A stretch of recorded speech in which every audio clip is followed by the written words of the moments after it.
Hi, this is Martin Drummond with Progressive News Live. And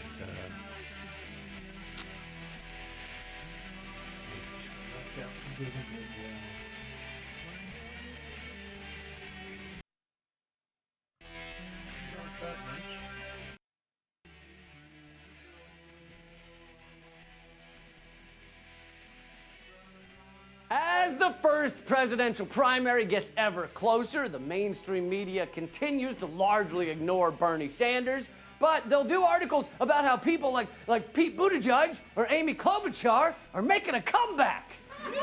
Here's one from the cover of the New York Times. In Iowa, Amy Klobuchar gets a second look. Bullshit, okay? Here's video from a recent Klobuchar rally in Iowa.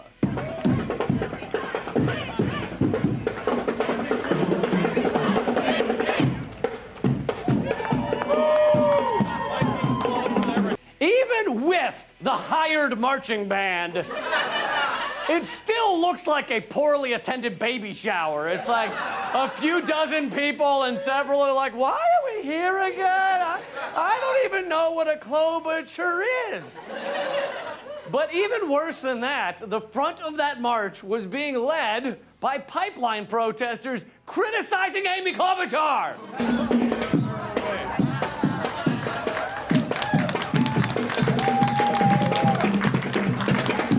Oh, that. is it just me, or is the campaign just, the primaries, is it just a big joke? I mean, why would anybody like Joe Biden? The only reason I can think that anybody would like an establishment candidate is because they are so ready to throw everybody else under the bus, right? They must just like it the way it is. They must like the blacks all being oppressed and the minorities being oppressed. I mean, establishment Democrats talk about immigration, and they really, how stupid do you have to be to believe that they're for any kind of fairness or justice, right? It's just not happening, Moment when half of your 12 supporters are your critics. They were doing worse than raining on her parade. They were running her parade. Okay, so that's what a Klobuchar rally looks like. Keep that in your mind. That's someone the New York Times will tell you is making a comeback. Now, here's Bernie Sanders, also in Iowa.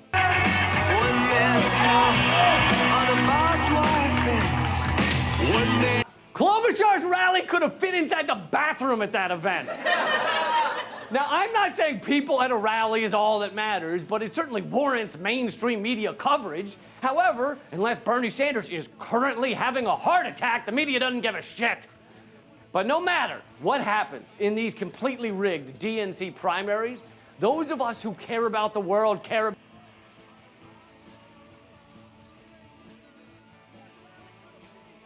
Okay, they're rigged, but they're not as rigged as they were last time. I mean, first of all, it's not going to go to the second balance. Sorry, the superdelegates aren't going to get to vote, but they're not going to be able to beat a landslide. And I've been predicting this landslide for a long time, and it's coming. There just are not enough establishment Democrat voters left. I mean, so many of them have gone over to our side. And if you look at, I think it's 2 million people have registered. Well, guess what? Republicans and Democrats are already registered. So who's registering? I'll tell you who. It's Green Party people who've decided they're going to get in on this Bernie Sanders thing. And I doubt very many of them are interested in Yang or anybody else. I mean, everybody else is diabolically not progressive in one way or another. I mean, Yang, he wants, he's a kind of, he's admitted to be a capitalist, and he wants universal income, but then what's the use of having $1,000 a month if you don't have health care and if you don't have housing and you don't have anything? I mean, what about the environment? If you can't breathe? I mean, it's just honestly stupid. And he's the only one who's even remotely progressive. Elizabeth Warren's, gone over to the progressive or establishment side. We know that. All of her meetings with, establishment Democrats, Hillary Clinton and all that. Like I said, Warren isn't remotely progressive, except in name only. I'm sure he claims to be progressive, just like Hillary Clinton did. And how bad do the establishment Democrats look now that their King Obama has said he's openly going to try to crush, like he can. Obama can't crush Bernie. All he could do is stir up a few establishment Democrats who are still out there, and they're rapidly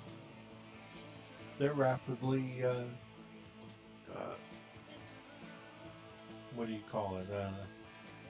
Going over to Bernie's side.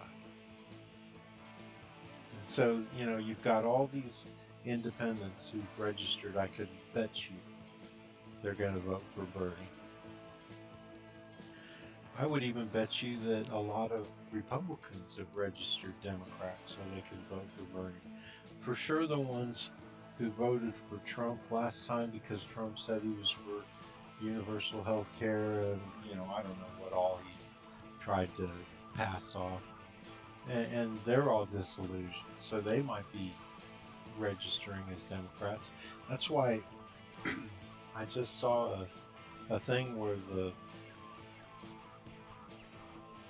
I think the Republicans, but I don't know who else, they're all trying to shut down the registration. They're trying to make a deadline for registering.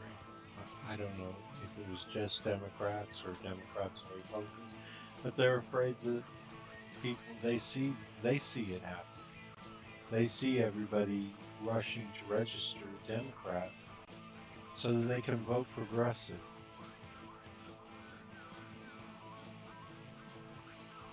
It's just a matter of time.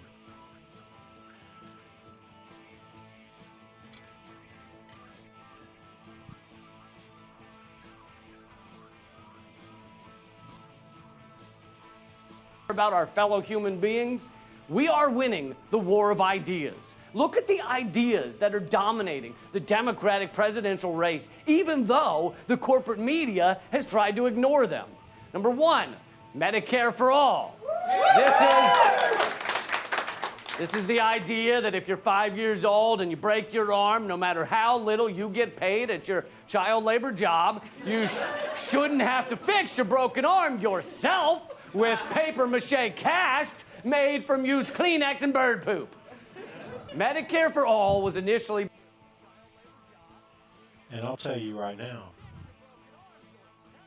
even with Medicare, which I have, or Medicaid, I'm doing a whole lot of, I'm going on the internet and looking at stuff I can do for myself. I can't get, and Bernie's got to expand it to where you can get dentures. Because I'm looking at making my own dentures because I can't get, how do they say that teeth are not medically necessary? Where the fuck do they get that, man?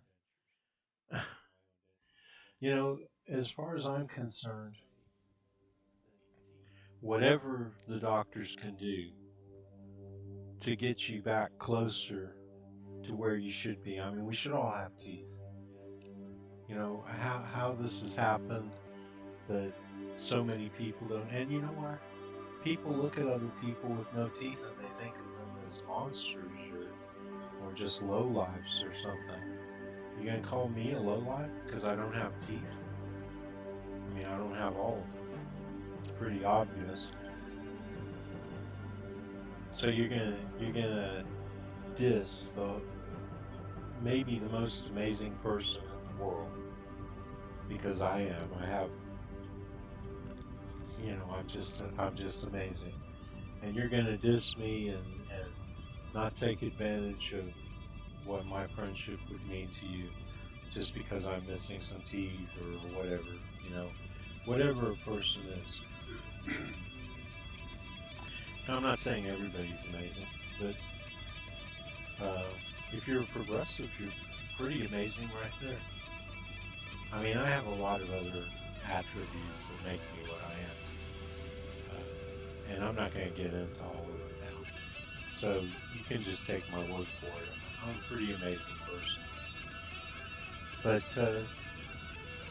so you don't want to be my friends because I don't have any teeth? And you know what? Fuck you. Because I don't really care, you know? I mean, why should I care? If somebody doesn't want to like me, that's their fault, you know, in my opinion. But what I'm saying is, we're going to have to do a lot to expand Medicare. You know, just saying, oh, dental, well, there's already dental, but what they do is they only allow them to do fillings and cleanings. That's not right. And I don't know how it works, but I know one thing. The Medicare, because they have Medicare for all now, if you qualify. And then if you don't qualify, they've set it up with the states to provide you with Medicare. And like, I'm making $245 a month now, so they put me on a plan that has copays. I'm like, what do you want me to do? You know, after I pay my rent and the electricity, I've got $10 left. You're going to take that away from me? I went to 3 things last month, or a month or 2 ago, and they charged me $9. $3. So there you go. I got $1 left. Thank you.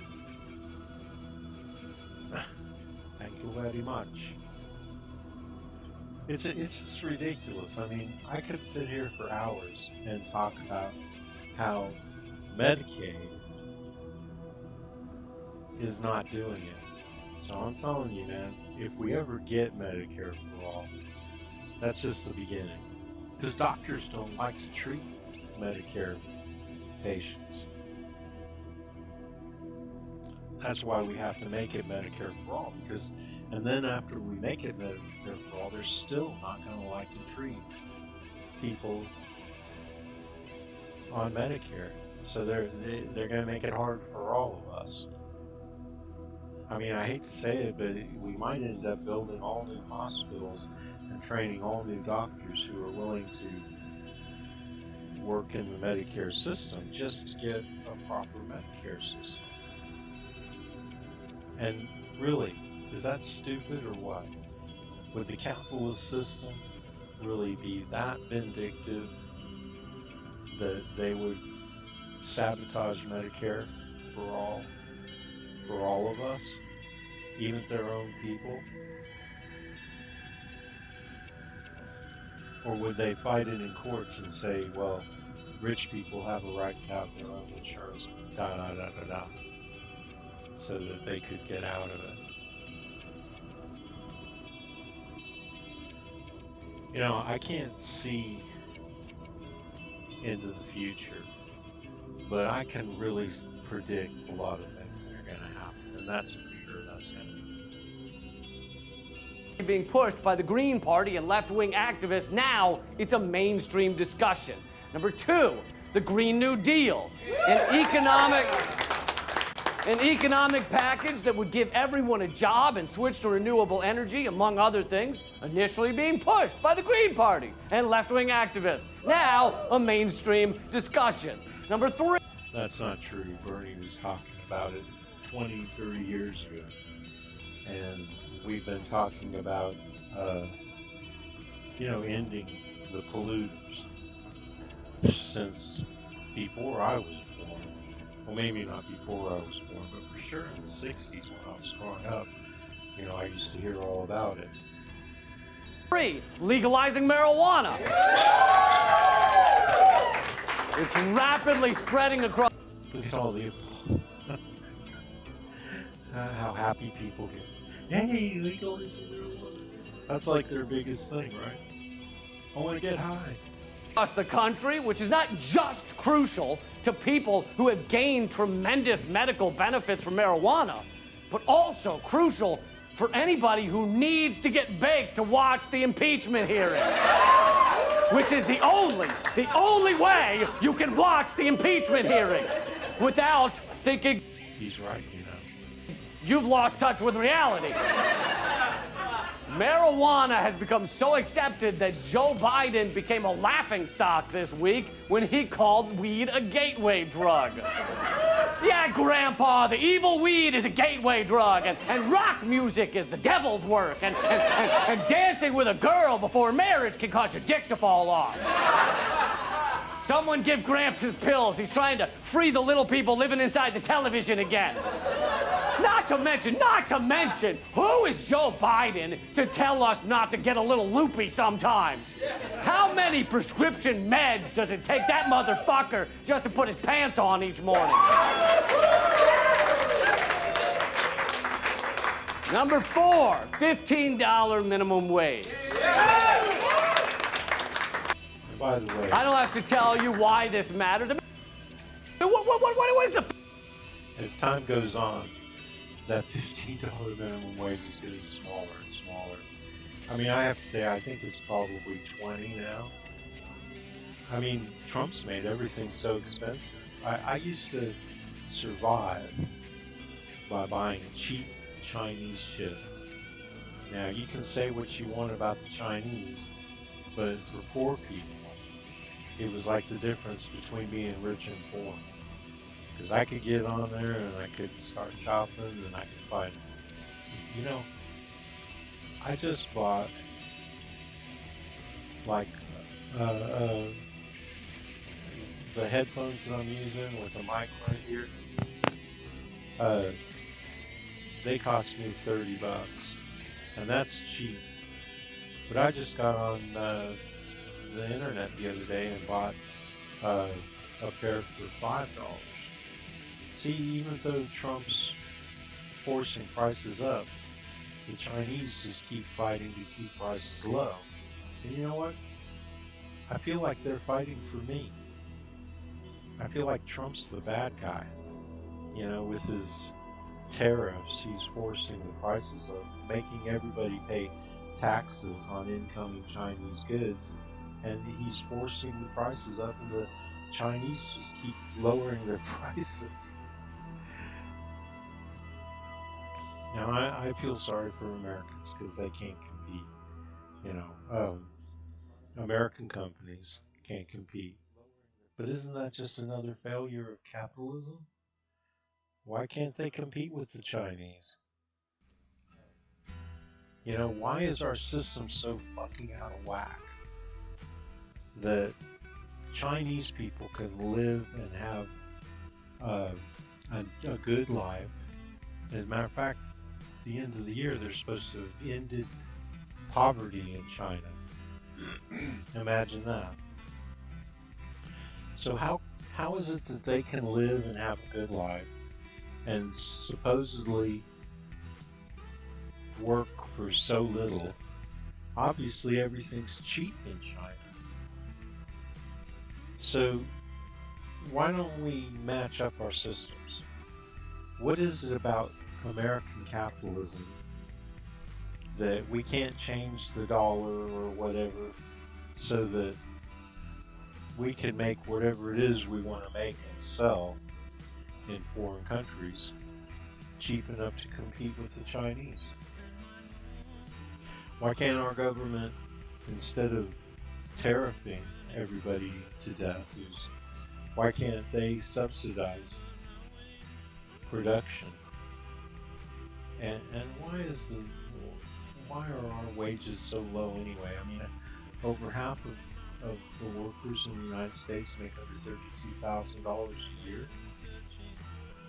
You know, without food stamps and free phone and stuff, then that's about all that we have when it comes to welfare.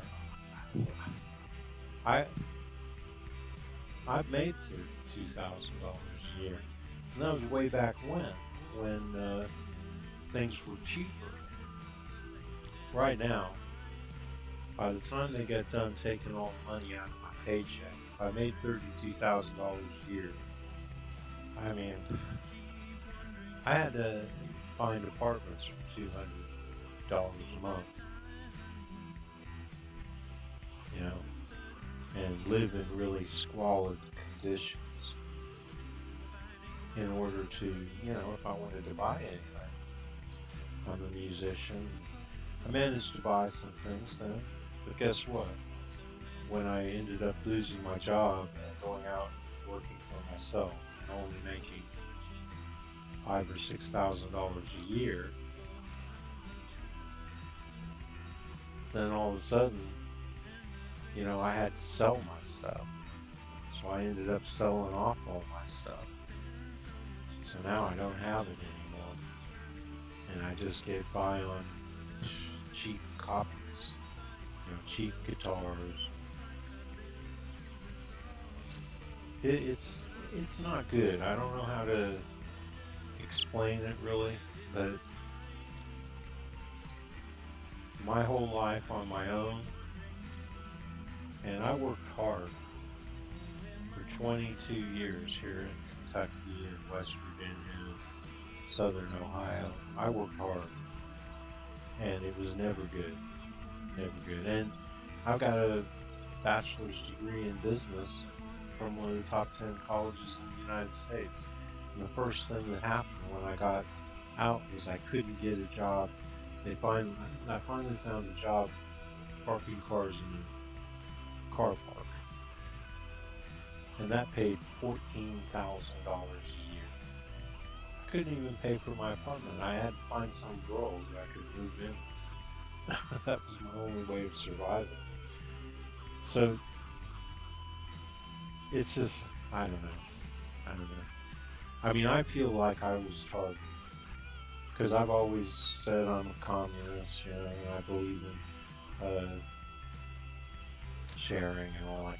You know, I have a conscience. I feel sorry for poor people, and I guess I really believe, even though, you know, they're not going to let on, that I was targeted. They were like, oh yeah, you're a communist? Oh, you believe in a minimum wage? Believe in health care? Well, here, we'll show you how bad we can make it for you. And I know there's no way for me to prove that, but that's what happened, you know? That is what happened.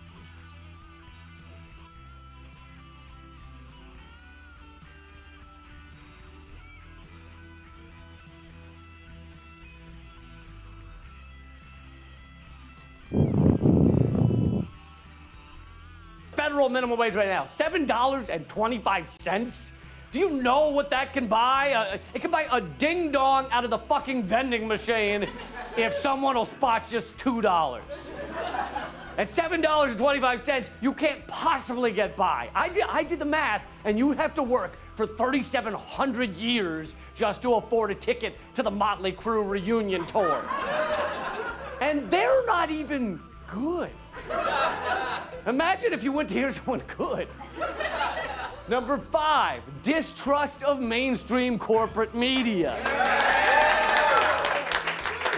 Even if you're one of these nutbags who still turns on CNN or Fox News every day. And I have to say, I've got a new thing now. It's a new movement, and I'll show it to you. I started it on Facebook. Actually made the group, I think today, but I came up with it a couple days ago and posted it. So there it is.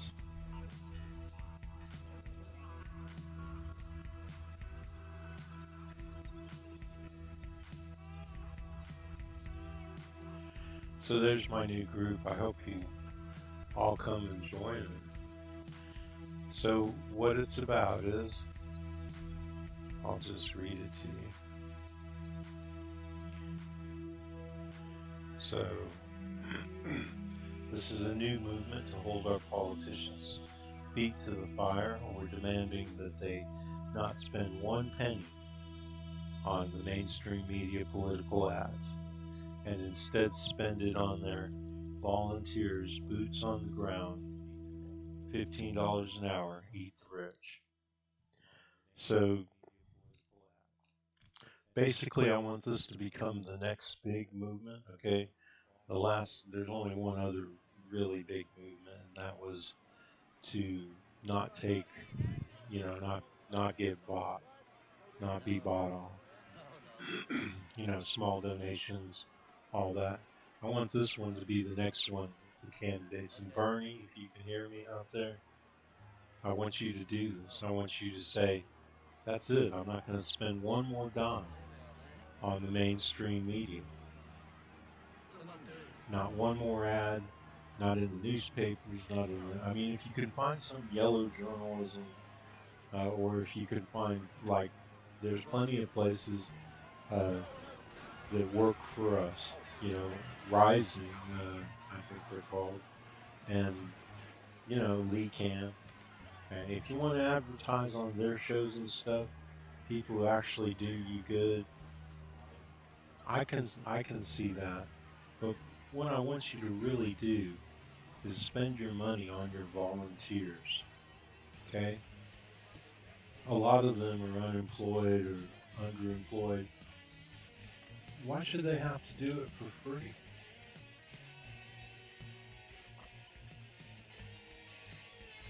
And the one thing I want you to understand is that the mainstream media, I'll just take Bernie as an example, is an enemy of Bernie and anybody else like him. Anybody with a conscience who says they're trying to become president to help the people, and anybody who says they're going to eliminate poverty, because that's the most important. The mainstream media is your enemy, and they may run your ads, and people may get to see your ads. Although I don't know who. I don't watch. I haven't seen an ad on any of those, like these stations, NBC, ABC, CBS, CNN, Murdoch, Bezos, MSNBC, Sinclair. I don't watch them. And I really highly suggest that nobody watch them. But we're talking about billions of dollars. Between all the candidates, there's billions of dollars, and it's all poured into the mainstream media. We talk about the mainstream media rigging the elections with their coverage, and yet even our candidates, even Bernie, pours millions of dollars into the mainstream media. Where is the sense in that? He needs to get up on television. You still get, like, on shows, right? Bernie gets on Fox, and he needs to say, I'm not spending another dime on mainstream media. Yeah, I know. Then they'll even cut him back more. But it'd be enough to start the movement, and his popularity would soar. It would soar. I don't know how much more it can soar. I think he's as popular as you can get, but he would be. Can you imagine if Bernie got up tomorrow, or when they were recording him at one of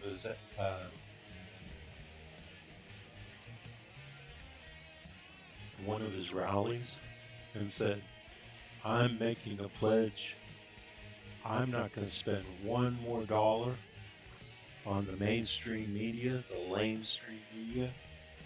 I'm not going to buy political ads. And I'm going to spend my millions in the coffers for my campaign to pay my volunteers $15 an hour. So when you see somebody walk up to your door and knock on your door, that's right, I'm paying $15 an hour. You can't tell me that wouldn't increase his popularity. I mean, that would just make him a god. For sure, in my eyes, I think he'd be a god.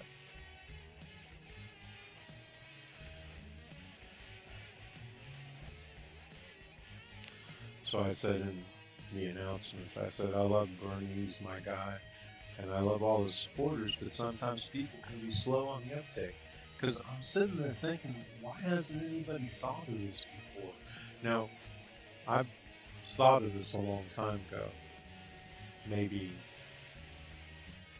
off and on through the years, I thought, God, why do we spend so much money on the lamestream media? They hate us. So, I'm saying, why hasn't anyone noticed that our contributions go straight to the mainstream media? Got a couple of people who want to join the group.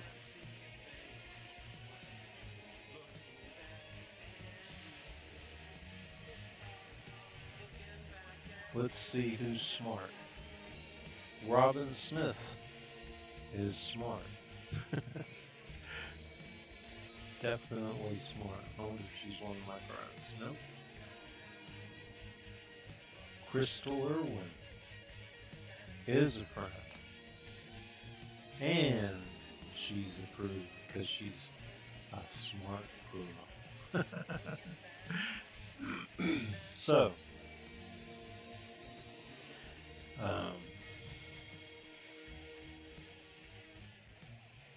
that's enough about that. But don't you like my banner? And that's my hashtag. $0 for mainstream media. I made that up this morning. I thought it was pretty good.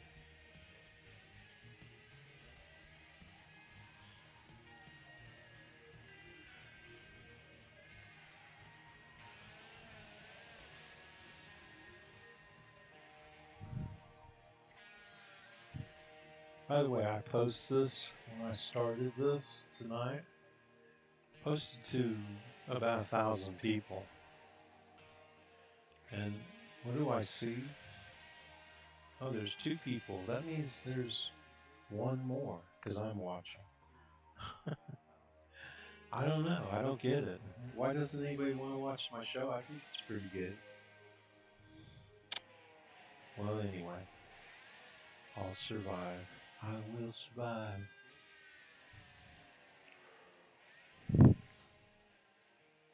Let's see what else we got going on.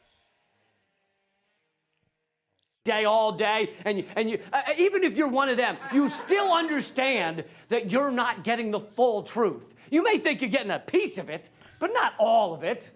Also, you should be euthanized. I mean it. Oh, I mean it. I mean it. Let's euthanize anyone who leaves cable news on in the background just to feel warm and cozy. Like it's an audio version of your mother's teat, all right? It's fucking pathetic propaganda. Do you get what I'm saying? Your mother's tit is lying to you. Also, that's the new name of this show. Your mother's tit is lying to you. Number 6. Because distrust of the corporate news has grown, more and more Americans are seeing through the insane U.S.-backed coups and war games. Most of America is opposed to endless war, opposed to harming so many millions so that we can hold on to a bloated, belligerent empire that eats nations and then vomits up new KFC franchise locations. Unfortunately, I don't have time to get into all of the ideas that were once considered far left, extreme, and now are mainstream. abolishing ICE, basic income, police accountability, distrust of the intelligence community, aka the surveillance state, questioning capitalism. How about that one? How about that one, right? I mean, sure, our elections are rigged for the two corporate Wall Street parties. Our media is owned and operated by the largest, most aggressive corporations in the world. There's not a lot of room on air for the anti-war vegans with free hugs and senseless acts of kindness. There's not. We don't get much time, but that's why it's all the more impressive that in so many areas we are winning the war of ideas, the battle for the mindscape of this country. Come to you watch DC.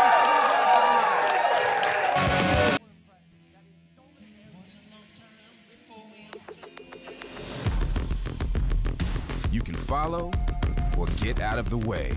Some breaking news here in Germany. Thieves have reportedly pulled off a spectacular heist at one of Europe's most renowned museums. Police in Dresden say the break-in at the Green Vaults of the city's royal palace took place in the early hours of Monday morning. Police haven't yet confirmed what exactly has been stolen, but the loot apparently includes 3 priceless sets of jewelry. Dresden's prized collection of historical treasures includes crown jewels and bowls carved out of crystal. And we have our correspondents following the latest on this story for us. DW's Maximilian Koschek is with us, and Scott Roxborough here in studio. Good to have you both. Max, let's start with you. Authorities have been holding a press conference. What more do we know about what happened? Yes, so authorities have so far been trying to reconstruct the heist that was taking place in the early hours of Monday morning. They've been able to obtain some video footage from the museum to look at how the heist has happened. And so far what we know is that at around 5 a.m. in the morning, the security system was alerted, and that the security services have been giving the alert further to the police authorities. And according to the footage that police authorities have been now looking at, 2 suspects have been entering the jewelry room, which is one of 10 rooms of the Green Vault, this prized treasure chambers in Dresden. They've been entering the jewelry room through a window, breaking in, and then aiming straight for one cabinet where jewelries have been on display. They have been taking, as far as we know, 3 complete jewelry sets. So that is like a set of jewelry collections, and they have been taking 3 of those as a complete set, and then left probably by car, authorities now suspect, and leaving over the highway. So police have now installed highway patrols trying to find those suspects, and also been talking to Berlin authorities here in the capital, because in 2017 another very spectacular heist has been taking place not far from the German government district in the Bode Museum, and a 100-kilogram gold coin had been stolen in broad daylight. So now authorities in Dresden are talking to the authorities here in Berlin to see if there's any connection to the both heists. Scott, let's talk about this collection, because it has an impressive history. Can you say inside job? I mean, come on, man. People cut in through a window and get in and get out with this stuff. Where are the video cameras? Where, why do they leave this window so that, you know, I mean, you can cut through anything with a good torch or something.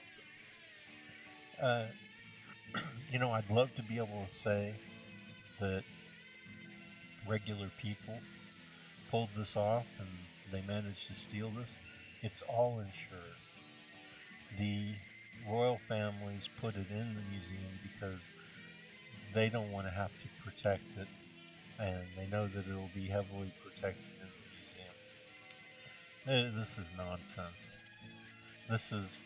They're getting their check right now for this heist, and I assure you it's huge, and I'm sure they've got the stuff too. You know, somewhere they've got it stashed away now for themselves, and nobody knows where it is, so they can't steal it. But hey, I'd be looking for it because this is a win-win situation for the royal families. these German royal families. And they probably were in need of some cash, and they probably paid somebody to do it. And now they're getting away with, double.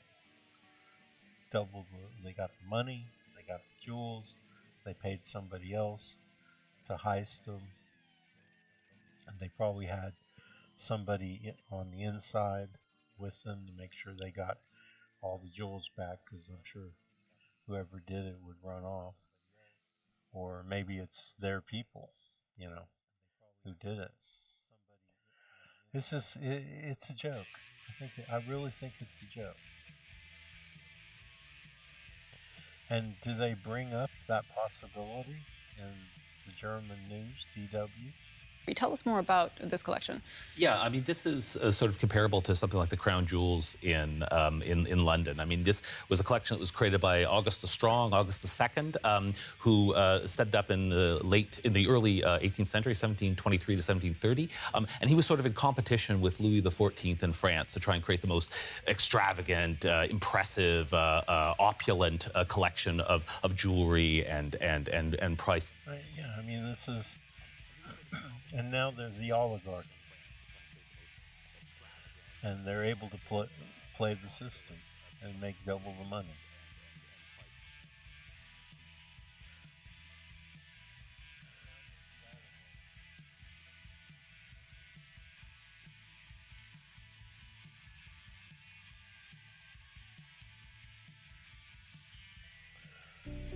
Today, your information is exposed and vulnerable to cyber. God, we gotta deal with this shit constantly. We live in the world of Jeff Bezos. Часто Василий задает вопрос, а что вы можете предложить? And by the way, I think that I'm seeing more and more Google ads, so Google Chrome ads, and they'll run 3 of them in a row. And I think it's because they're running out of advertisers.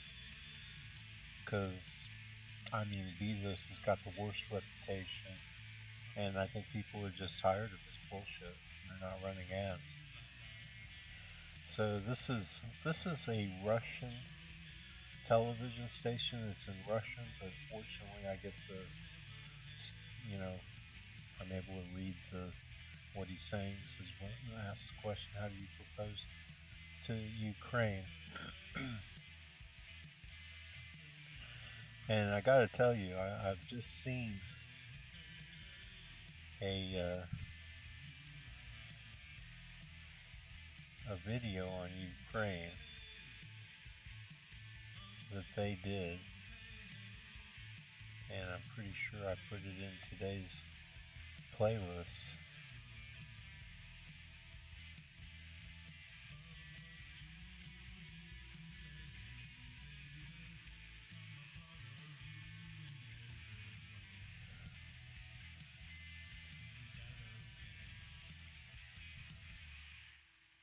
Yeah, it's right here. Check this out. На 3 участках линии соприкосновения завершено разминирование. Мирный процесс идет. Донецкая республика упорно... I have a group for Ukraine because I thought it was horrible what happened. I mean, maybe I'll show you the group too while we're here.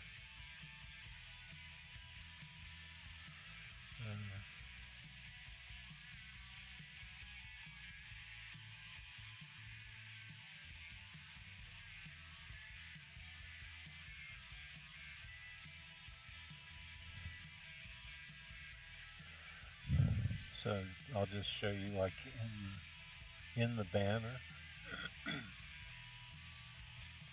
These fascist motherfuckers, they rounded up all the people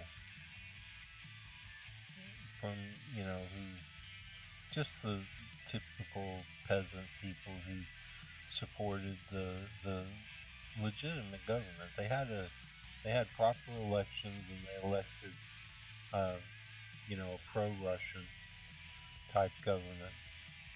And they rounded them up in this building and burned them all alive. So if that doesn't tell you everything you need to know,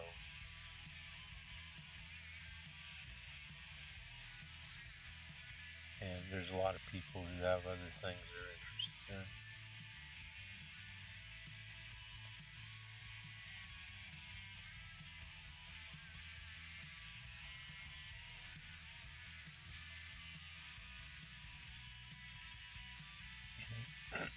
Anyway, so this is Russian television.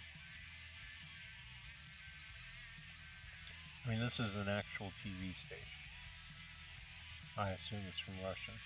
And they point out that the people in Donetsk have been taking down all the stuff they keep for war.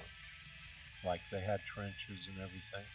And when you watch the news, all you see from the lamestream media is about how these people, these rebels or whatever you want to call them, how they're always attacking the Ukrainian side, and it's total nonsense. The people in Donetsk and Lugansk, I think it's called, they're under constant attack, and the only time that they're shooting over into Ukraine is in self-defense. They're fighting the guys who are bombing them.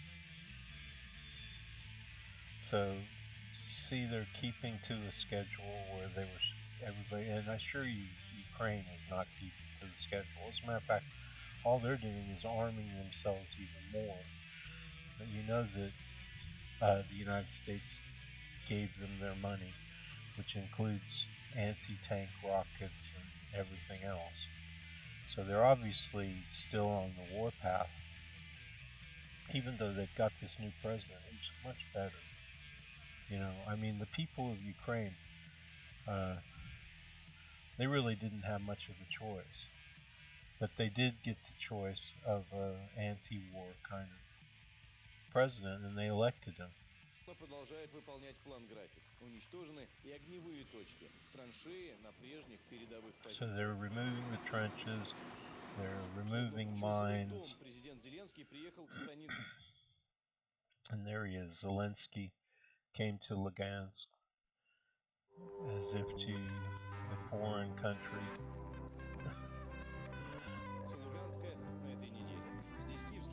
And all the talk through the years about how Russia is in Lugansk and in there fighting, they've never sent one troop, one tank in there.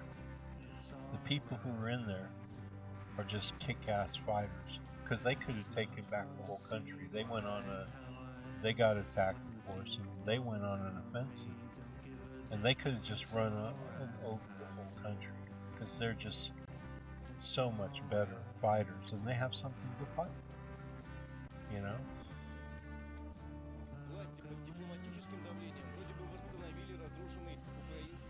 So they're making it possible for people on both sides to get to go see everybody, and their brothers and sisters, mothers and fathers. They're on either side of the border, and the people in the pro-Russian Ukraine are making it all possible, while the people, these fascists, I mean, they're just flat out Nazis, man. They're a hangover from World War II. And they're still shooting at them. You'll see it.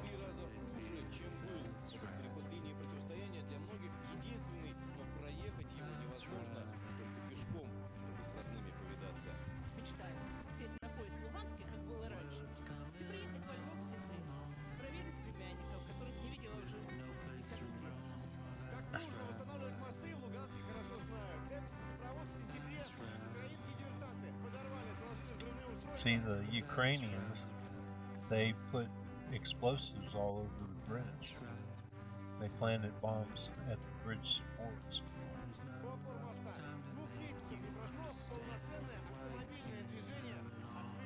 and the pro-Russian Ukrainians have restored the bridge and allowing people to go back and forth.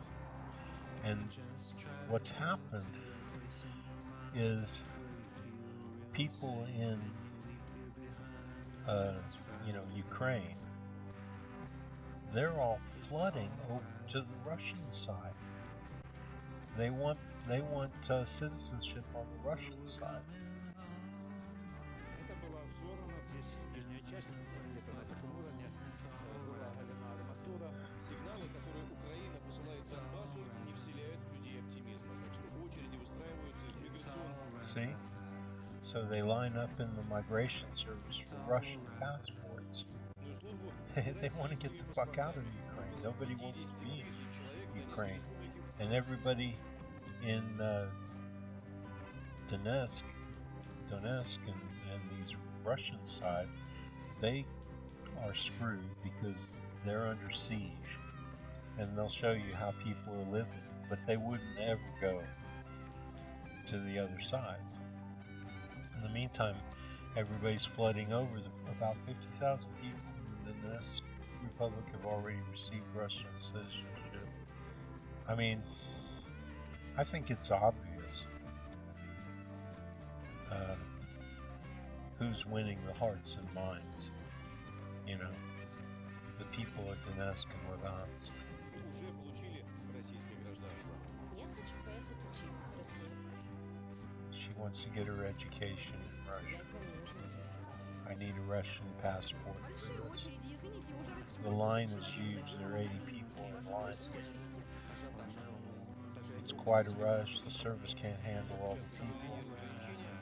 At the 3 sections of the contact line, the Ukrainian forces have been withdrawn as agreed. But it's still dangerous in other places.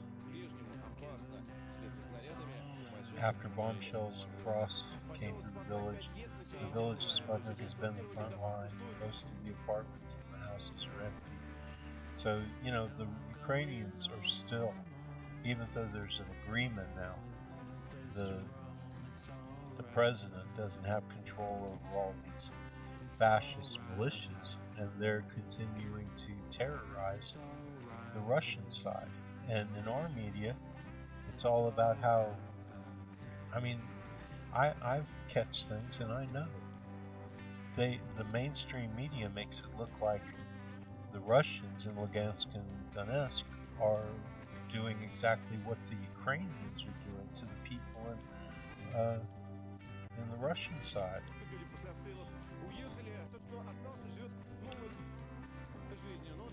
People who live here a new life. Showing how they've managed to survive in a war zone.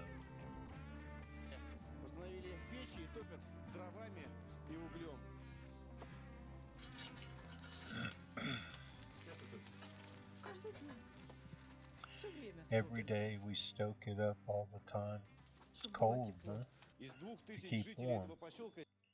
Of the 2,000 inhabitants in this village, no more than 60 people have remained here.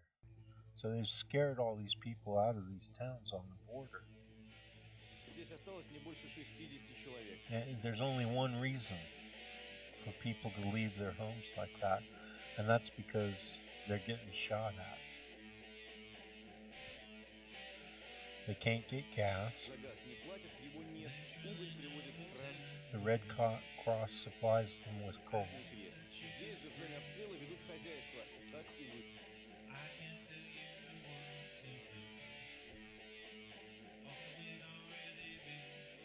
They run small farms in the bombardment area. That's how they survive. We don't have a truce. They shoot at us all the time. It's never been silent here. Once we had 4 days of peace, and then they started shooting again. Edward Busserin, DPR People's Police, guess that's Donetsk. The shelling of Spartak is one of the ways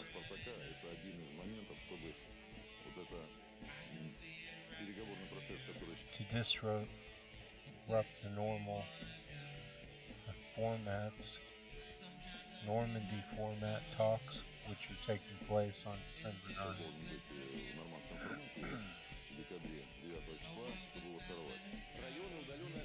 Areas distant from the front line are being 80 apartment buildings are repairing the house, trying to help the people there.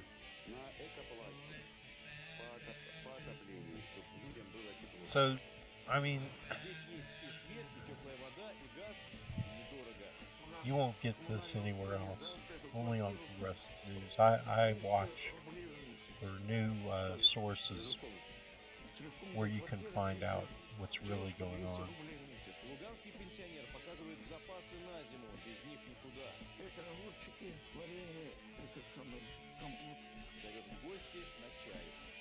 And they're so hospitable, these people. It's really a pity that these right-wing fascist militias can control Ukraine. I mean, this Zelensky, he needs to get control of these guys.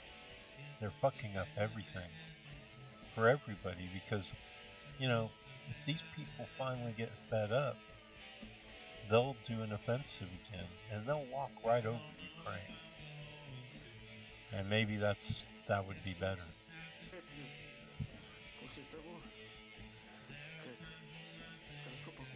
You need some tea after a good meal.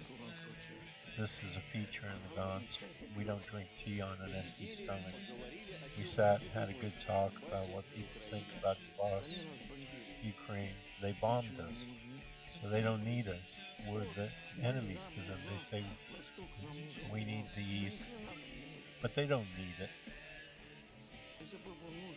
If they needed it, they would pay people their pensions.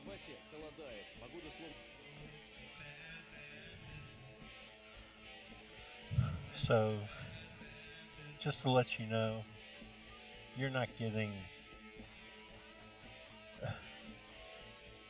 I mean, granted, Russia has its problems. I mean, they want their military in Syria. They want to have the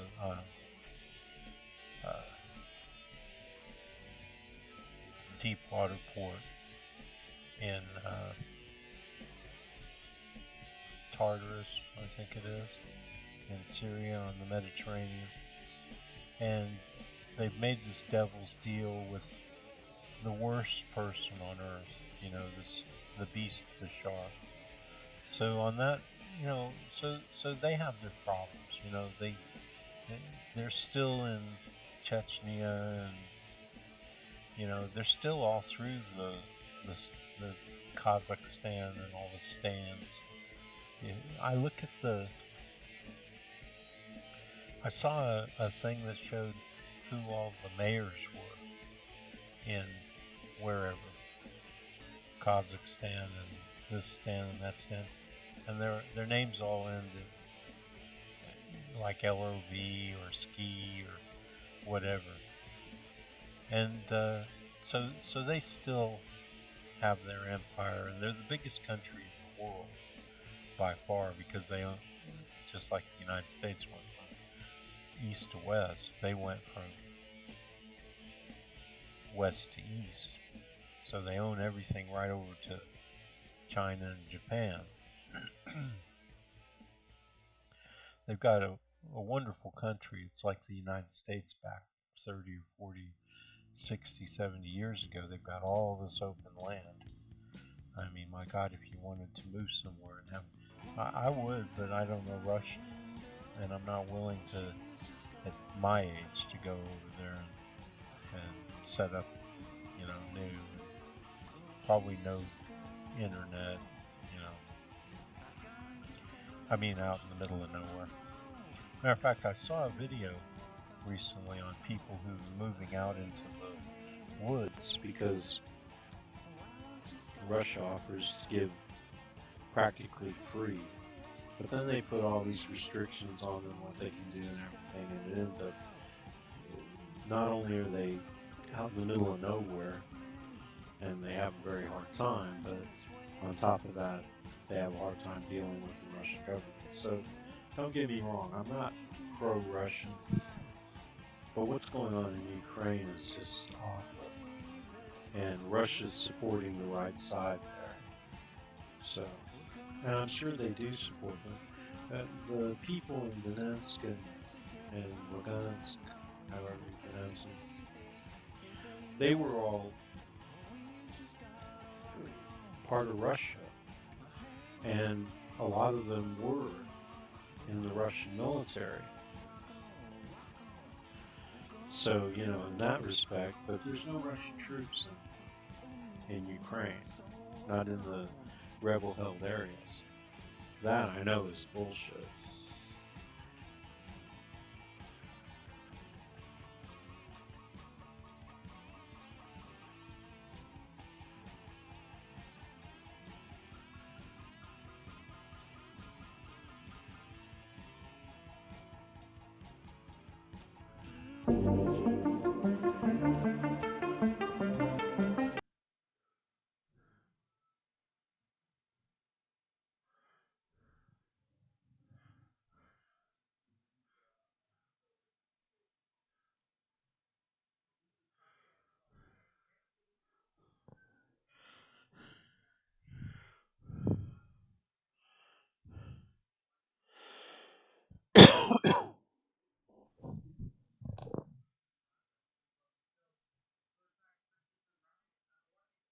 I'm good. Thanks for having me, Jimmy. Oh, great. Well, listen, this book, I just started reading it. I'm like two chapters in. I'm 3 books behind. How about that? So you make a lot of, first of all, so just tell people real briefly about the book, because you talk about hunter-gatherers and how civilization has screwed us. So let me just give us a jumping off point. So my show has become successful, and now I've become a comedian who could play theaters, which has been a dream for mine since I started. And I'm on 3 blood pressure medicines. So let me so maybe that is a good jumping off point for you to talk about your book. Yeah, it's a good one. I don't know whether to offer condolences or congratulations. Yeah, I mean, essentially what the book is a sort of what I consider to be a much more informed cost-benefit analysis of civilization.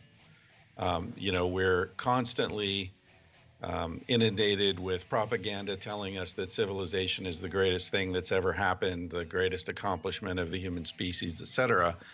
But I've spent 15 to 20 years studying hunter-gatherers, and a lot of counterintuitive facts jump out at you when you immerse yourself in hunter-gatherer life. For example, we're told that hunter-gatherers were constantly living on the edge of survival, constantly struggling for survival. Hobbes told us in 1651 that life before the state was solitary, poor, nasty, brutish, and short. It turns out none of those things are true. Hunter-gatherers work on average 20 hours a week. And I'm talking about hunter-gatherers in the Kalahari Desert and the Australian outback in some very harsh environments. And what we're calling work, what anthropologists count as work in these studies, are things that we do on vacation, like hunting, fishing, picnicking. That's hilarious. Yeah. That's so funny. So maybe unconsciously we are going back to that's why we feel like rejuvenated, because we're actually going back to our true nature. Sure. I mean, even a golf club, a golf course, it looks like the environment in which human beings evolved. That's why it's relaxing to the eyes. That's why people like wandering around on those grassy, the hills with the water traps and the sand traps. So that's essentially a recreation of the environmental environment of our species. So really what I'm saying, the book's interesting to me because it's both deeply radical and subversive in that it questions the fundamental narrative of civilization. And yet it's also completely obvious. You know, if you look at the things that make us happy and comfortable and make our lives meaningful and worth living and healthy, these are all things that are congruent with the world in which we evolved, whether we're talking about our friendships, our sexuality, our food, our exercise, you know, you pick it. The approach to health and happiness that most exemplifies the world in which we evolved is the one that's most effective. So you make the case, first of all, I remember reading an article, and I forgot about it immediately afterwards, but it was about how many people actually have people in their lives. And I remember it went like, you know, you have a really small amount of close friends, and then your family extended, and people you work with, and then people top off right around 130 to 150 people with the amount of people they're able to interact with in their just life. And then in your book, you point out that hunter-gatherers lived in societies of 150 or so, correct? Yeah, 150 is the max. And that number that you're referring to is Dunbar's number, named after Robin Dunbar, who is the biologist who came up with that number and then tested it out experimentally and found that indeed 150 is the maximum number of people that we can actually interact with in any sort of intimate way. Yes. So you might have more than 150 Facebook friends, but you're not actually, that's right, you know, paying attention to them. That's right. So, you know, I mean, so what, you know, a common phenomena of human existence now in this day and age. Well, first of all, it's amazing that you make the point that we lived a totally different way for hundreds of thousands of years up until 10,000 years ago. And you point the finger at agriculture, that as soon as we started farming, that was the death of us, or, you know, that was what really kicked off modern civilization. And then we became slaves to the work, you know, to the work schedule. And that's what we had to hire guards. And, you know, there's another book that also made this case. It was called, it was a novel. It was called Ishmael. I forget, it won a book award, but I forget who wrote it. But Daniel Quinn. Oh, that's it. Yes. So so I was noticing maybe a parallel with that. So go ahead, explain about how you make the case that agriculture changed everything. Well, yeah, I mean, and as you say, other people have made that observation, and it's really not contested. You know, archaeologists, anthropologists, they all agree that agriculture has changed the way humans lived, and that there is a remarkable consistency to the way our ancestors lived from 300,000 years ago, when anatomically modern humans are thought to have evolved. So people who look like us have the same brain capacity as us, the same body shape. You wouldn't know a difference if you saw someone from 300,000 years ago walking down the street. So from the time they evolved until 10,000 years ago, our ancestors lived as immediate return hunter-gatherers, meaning that they ate what they found that day. They didn't have accumulated resources. Once people start to have accumulated resources, then everything changes. And in most situations, that happens with farming. Now, there are some exceptions to this, which anthropologists refer to as complex hunter-gatherers. And those are, for example, societies in the Pacific Northwest where they had massive salmon runs, and they would harvest lots of salmon and smoke them and preserve them and save them through the winter. So they, even though they weren't farming, they also had accumulated resources. So it's similar to farming, where you have a harvest and you have to develop a hierarchy to decide how that harvest is taken, how it's preserved, who gets what later in the year in between the harvest. So you see societies like that are similar to farming societies in that they quickly have political hierarchies, they have slavery, they have warfare, endemic warfare between the different tribes. This is what happens when you have accumulated resources, radical change in the way people live. And in the case of farmers, archaeologists have determined quite clearly that the health of people dropped precipitously immediately after agriculture. Yes, I know. Well, did you make the case about how, because I always wondered about how did people live without dentistry? You know, modern I mean, it's just you get an infection, you'll be dead. And go ahead, go ahead. Well, yeah, I mean, so many of the things that we're told are great gifts of civilization are in fact sort of partial compensation for problems that are caused by civilization. Dentistry is one of them. In fact, I just put a thing up on my website that I call the Civilized to Death Cocktail Party Cheat Sheet, which lists like the sort of most common responses you'll get from people if you start having this conversation at a cocktail party. And this is one of them. Like, wait a minute, man, I would have died from impacted wisdom teeth if I were a forager. But the thing is, foragers don't have impacted wisdom teeth. They have very few cavities. They have almost no gum disease. The combination of the diet, which is very low in sugar, and a lot of chewing creates different jaw shape. It creates much better dental health. The same can be said of other aspects of health, ranging from depression to anxiety to sexual dysfunction to heart disease. One of the clearest examples is people will say, well, what about vaccines, right? I mean, so many people died from smallpox or cholera or all these other diseases. In fact, almost all the major diseases that we suffer from are a result of civilization. Because of when we started, they jumped from animals. So when we started to raise animals for feed, then we started to get their diseases, correct? That's right. That's exactly the case with the biggest killers. Tuberculosis jumped over from cattle. Chickenpox, smallpox jumped over from chickens and ducks.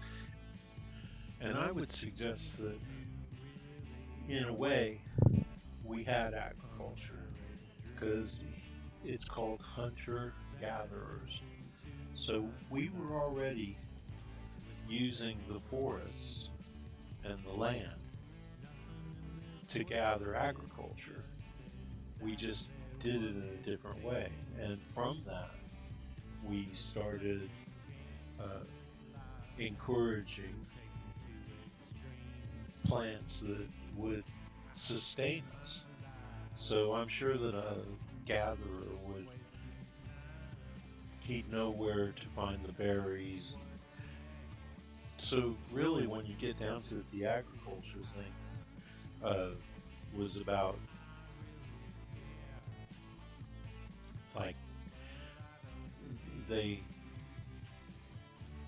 at some point, different cultures of these hunter-gatherers probably ran themselves out of food, and they started trying to eat grass. Well, what do you think that wheat is? What do you think that barley is? What do you think that they're all grasses? So, overpopulation is a huge problem, and it was even a problem for hunter-gatherers because they would wipe out their own environment as they became overpopulated, and they would have to come up with a different source of food, and they started basically genetically engineering grasses that they knew would grow all the time. And eventually it turned into farming. And I would bet you that in every hunter-gatherer society where they couldn't keep their population down, they developed agriculture.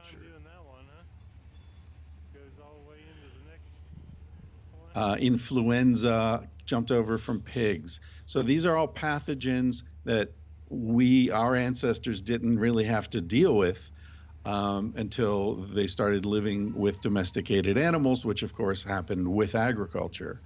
And even if you could even make the argument that malaria and other diseases that don't jump over from domesticated animals are also a result of civilization, because this is the first time when you have people living in population densities that allow these things to spread quickly. Hunter-gatherers live in very dispersed groups, as you said, rarely more than 150 people max. So even if, let's say, a group... So overpopulation. Feel the adrenaline. Feel the fun with Top Hatter. And by the way, here's how. So Trump said he was pulling out of Syria. Not really. He left. They're staying with the oil, of course. And Jimmy doesn't understand Syria. He's not willing to accept the fact that there's a genocidal madman running Syria, and that the people of Syria are fed up with him, and it doesn't matter. He talks about how regime change wars. The United States has never tried to change the Syrian regime. Never. And it's a terrorist state. So here, watch this. Watch how CBS reports this. Watch this. Turkey's president is accusing the U.S. of not living up to its commitment to move Kurdish forces out of northern Syria, as President Trump had promised. U.S. troops are still in that region, where the recent arrival of Syrian troops backed by Russia is making the area more dangerous. Isn't that something? Oh, really? So, yeah, if we send our military and then they send their military, it's going to get a little more dangerous. Can you believe it? And I agree completely. We shouldn't be there. And, we've always had their oil because they invited us in to develop their oil, even though they had the Russians who could have done it. And now Trump sees a chance to keep that oil for the United States and keep it away from the Syrian regime, which is admirable for all the wrong reasons, right? And I have to wonder, already got that, if this has something. I mean, so we bombed 7 boats that were carrying oil from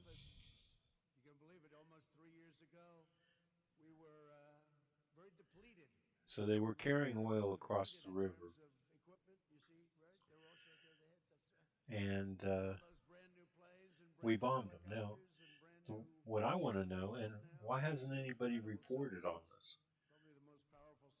Dear Azor, 7 boats carrying oil to the Syrian government-controlled areas were sunk by U.S. aircraft. Well, the United States controls all this. We have troops in there with the help of the YPG, the Kurds. So are the Kurds getting... They don't like the fact that the United States is making all the money off of this oil, and so they tried to steal some and sell it to the Syrian regime?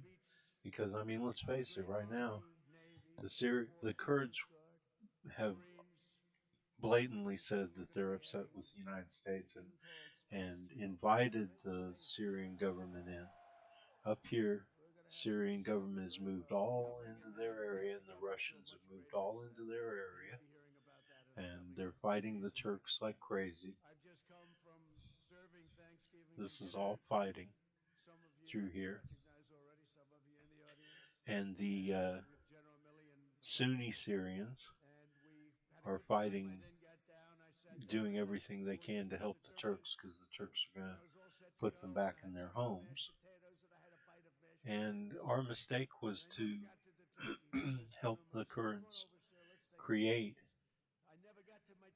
a Kurdish state. I call it Kurdish state in Syria, KSIS, like ISIS. Because, I mean, they're all the same, man. You know, the Kurds, the Sunnis, they're all fighting to take over each other's land, and they'll take help from anybody they can get. And now are the Kurds, some of the Kurds, not all of them, but are they helping? Trying to get oil, trying to buy favor with the beast Bashar? And, you know, we talk about how ISIS is so messed up, but when you look at this stuff,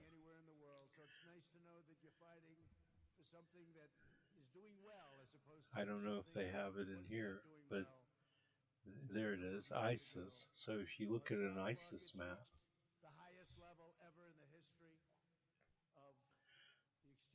you see ISIS is back, and you see ISIS all over Iraq. ISIS, ISIS, ISIS, ISIS, ISIS. It's just, you know, the Sunni in Syria are the most pacific people in the world. But we have radicalized and militarized the Sunni in Iraq. And so it's not ISIS. They call it ISIS. They call all this comes under the label of ISIS, but all it is Sunnis.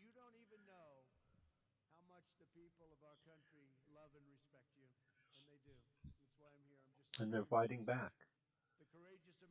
Here they attacked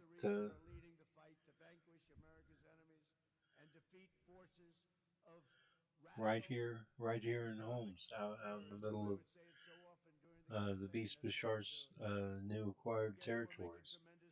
They're fighting back. As you know, and as President Ghani mentioned, U.S. Special Forces brought the world's #1 most wanted terrorist to justice. When the president said more important than Osama bin Laden, I would say that, look, you know, different in a way, he was an And, you know, the Kurds are trying to play both sides.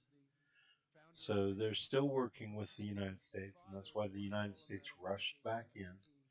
They're not welcome in Iran anymore, or Iraq anymore, because Iran has control of Iraq.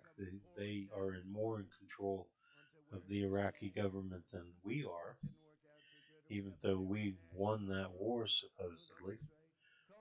Conan is our new great hero. And Conan was at the White House the other day. You might have seen it.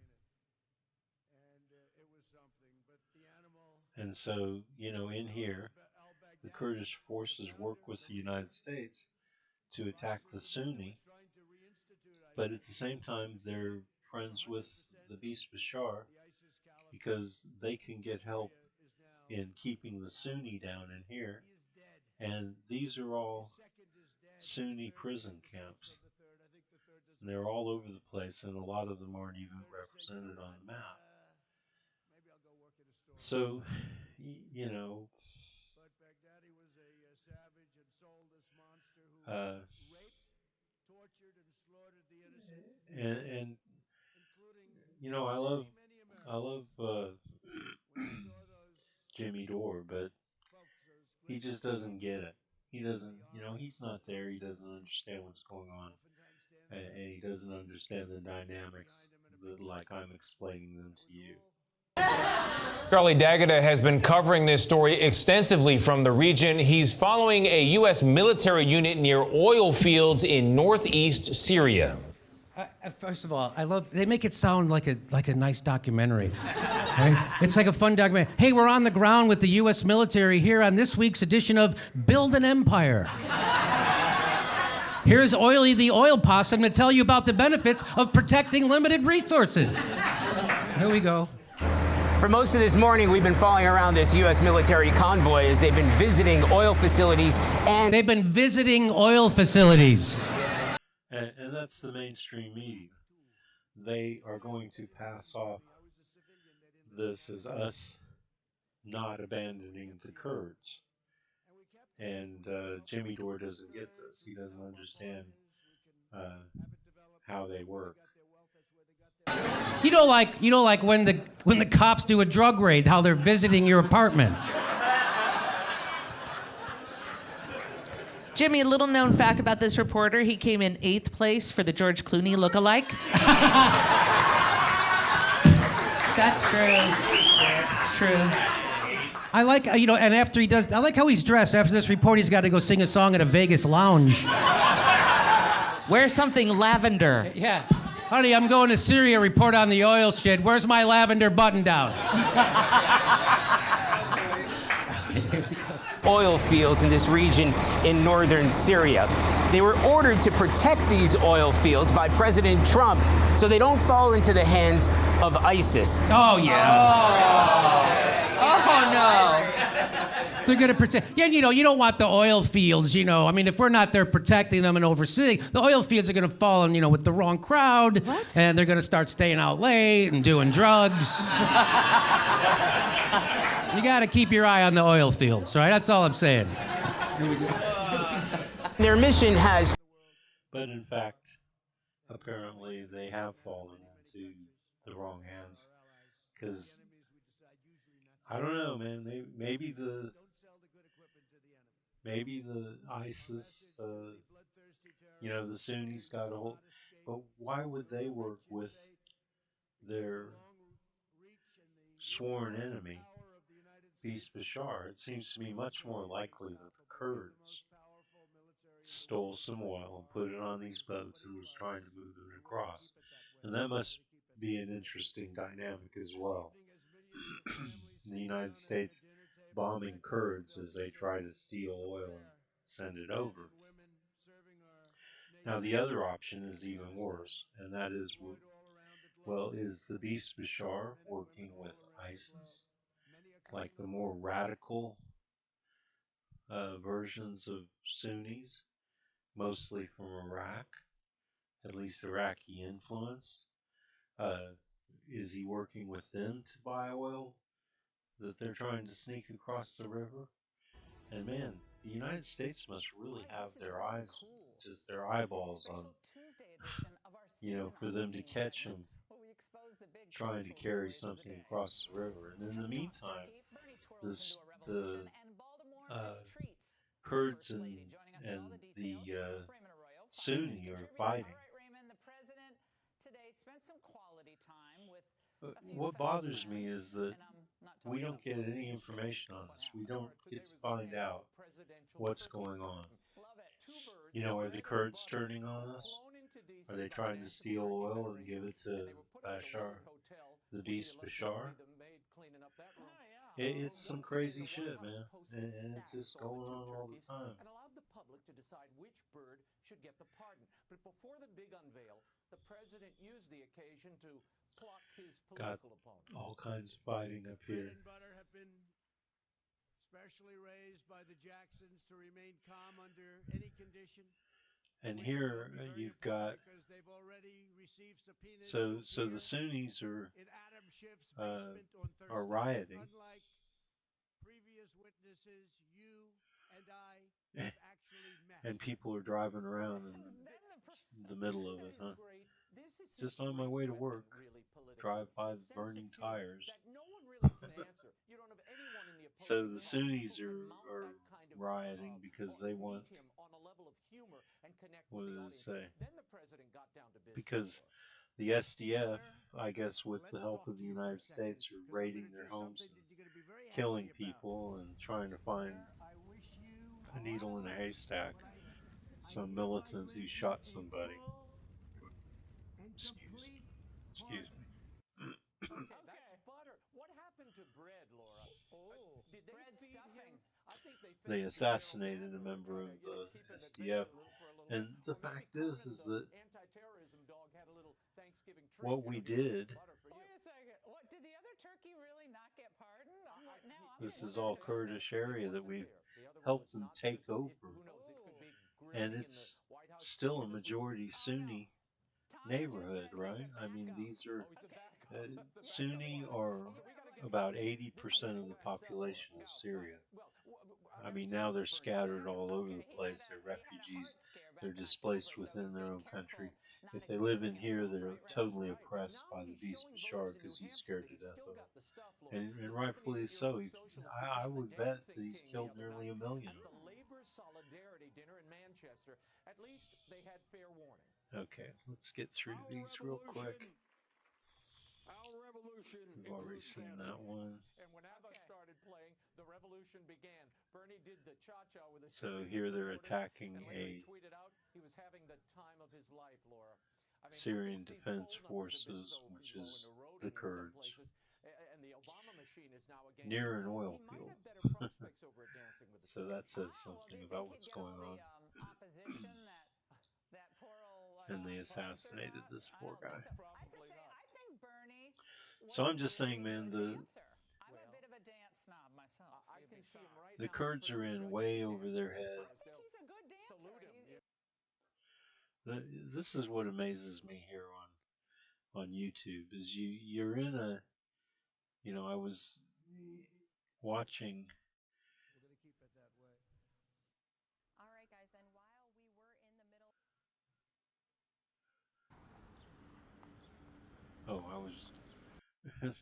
This is my music, and it switches over to right-wing propaganda on YouTube. So I'm watching my playlist with my music, right?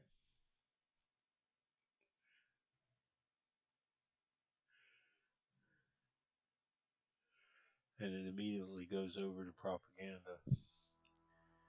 Okay, so anyway, Bezos is, you know, on YouTube we live in Bezos's world, and on Facebook we live in Facebook's world, and it's just like a bizarro world, you know.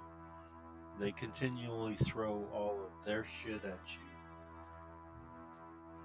And I don't know, do they think it's really going to stick? I mean, do they think people like me are going to turn into people who support them by showing us just how ridiculous they are? Because that's all I see when I see all their ads and I see the way they stack on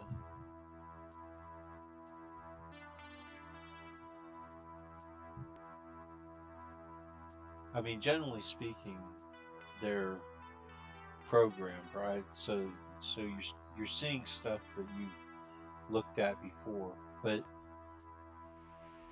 you can tell what they've slipped in. You understand what I'm saying? So you know, I watch a lot of stuff on physics and chemistry and stuff because even though I graduated in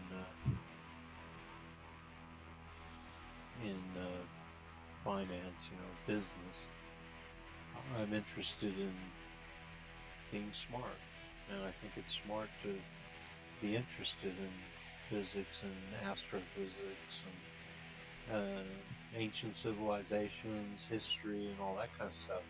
So you'll see all the stuff I'm interested popping up, plus stuff that because I click on stuff, I create my playlist every day, and it's full of progressive type stuff. So you'll see that, but then the stuff that they slip in just stands out like a sore thumb, right? And I gotta tell you, I've clicked on this many times.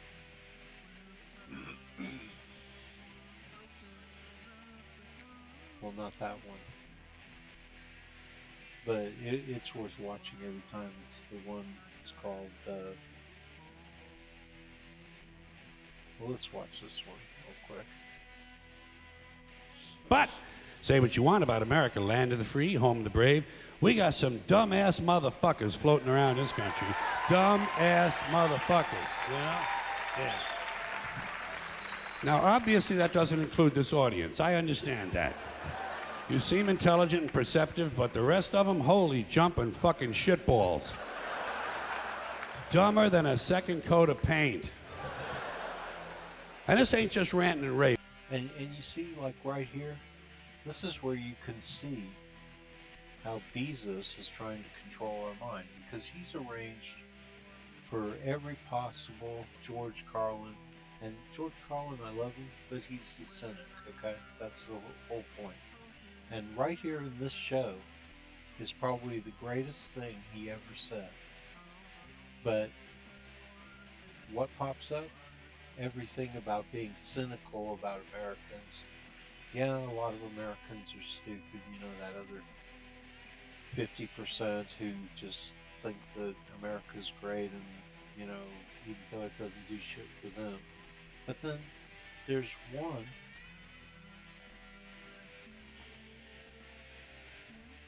one video that he made, and it is without a doubt the greatest thing that anybody's ever said as a comedian. And YouTube makes it very hard to find, even though I'll bet you it has more hits. Because YouTube's supposed to put up the ones with the biggest hits, right? So 152,000 views, 27,000 views.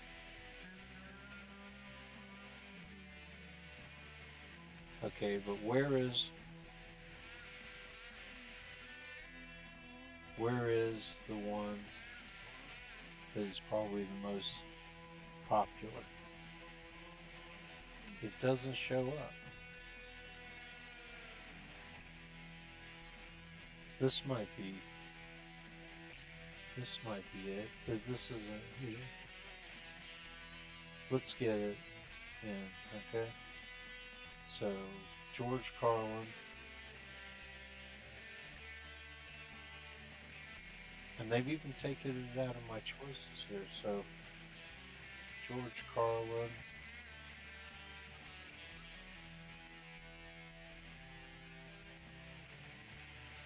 Let's see if we can get it by searching for this.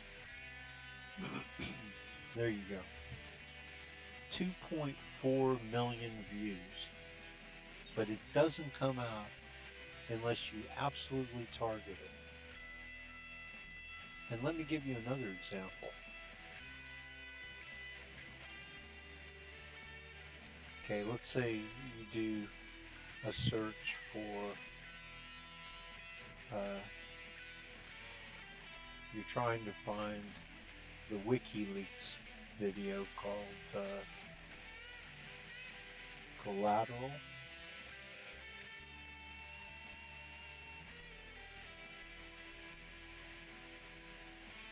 I mean, look at it. It's probably got more hits than any of these search results. But you have to type the whole thing in. And who's going to know how to do that? It's still not coming up. Collateral? Are you going to tell me that Collateral Damage Burner Boy has more hits? It still doesn't come up. Okay, wait a minute. Okay, I screwed up. Murder. Okay. I mean, I'm almost done typing it in, right? And then, look at that. When you get to NUR, it doesn't give you any results on the search list. I mean, that's how people, people type in part of something and then they'll just go find it in here. But it doesn't pop up. Type in the whole thing. Still doesn't pop up. And then there it is. 16 million views. And for anybody who doesn't know and how to find we need to move time now. Alright, this is the video that what's his name? The guy who's in jail now still, even though he was pardoned by Obama. This is the video that everybody, that he got in so much trouble for. I mean, the cables and all this shit and all this tons of information. It didn't matter. What mattered was how embarrassed people like Obama were when this. We just engaged all 8 individuals. Now we got 2 bursts. We're still firing. Roger. Got him. 6 is a 2-6. We'll move, but we got 13. Oh, I'm sorry. Well, you want to bypass? God damn it, Kyle. All right. I hit him.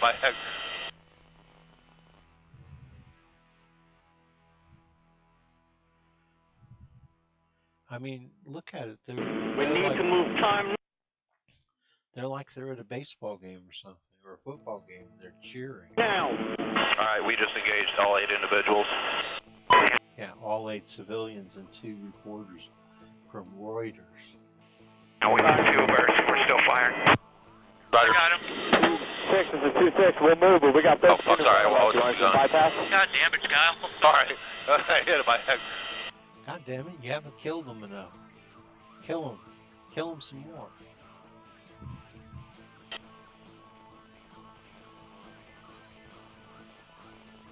Alright, you're clear. Alright, I'm just trying to find targets again. Master 6, this is Bushmaster. I haven't killed enough people yet. Hang on.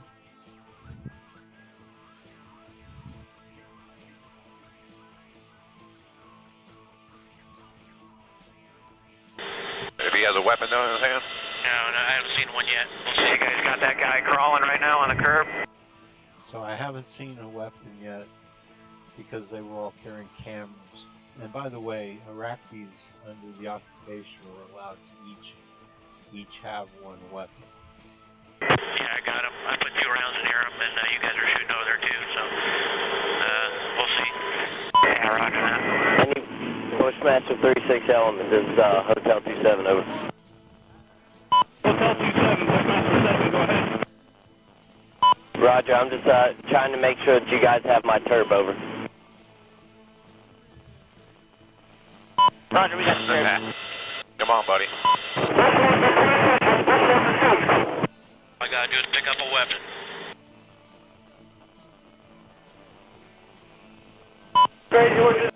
Okay, I've seen this enough times, and quite frankly, it's disgusting. And that's what we're up against. You know, they just can't stand for us to see their true face. And by the way, after this came out, I mean, nothing happened to him until this came out. But the guy who's in the helicopter, I think they've tried to commit suicide rape quite a few times. Everybody gets their own in the end.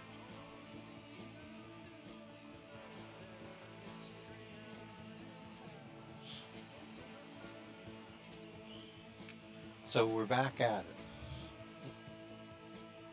And yay, we killed some ISIS fighters. And you know what? After the video you just watched, what do you think they were trying to kill 1 million Sunni in Iraq for? Because they're going to kill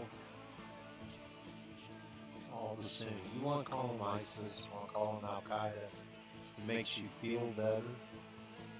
But the fact is that 99% of them are just Sunni Arabs.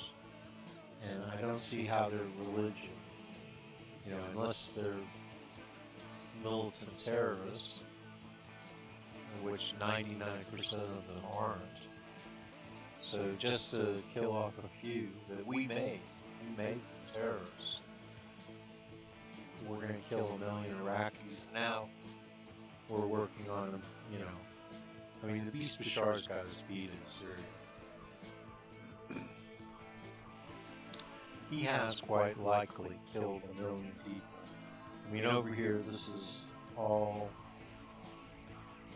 Syrian and Russian bombing, and tanks and rockets and everything. And the only guy who cares about it, these people, is Turkey. They care about them so much they've taken nearly 4 million of them into Turkey, and now they're trying to figure out what to do.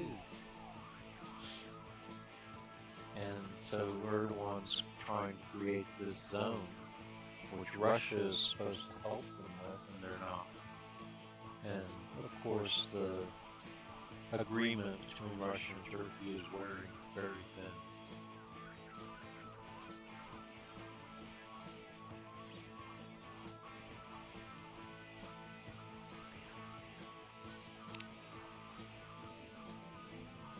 Alright, enough about Syria. But I can, you know, I'm kind of psychic, and I can feel the death all the way from here in the United States.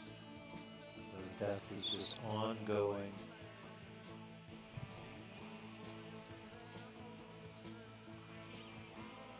see what we got in the playlist today. This is today's playlist. I supply you guys with this playlist via my group here, Progressive News.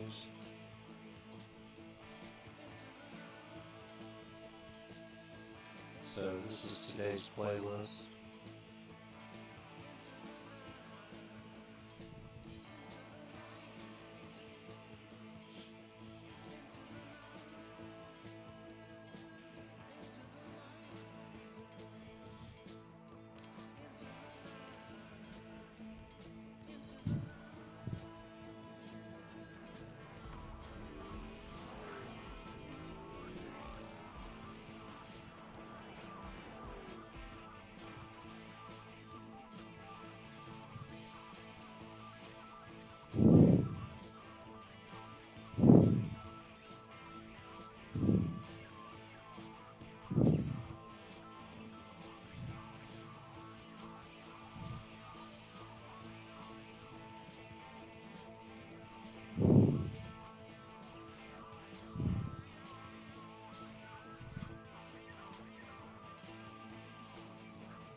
Look at how YouTube is fucking us.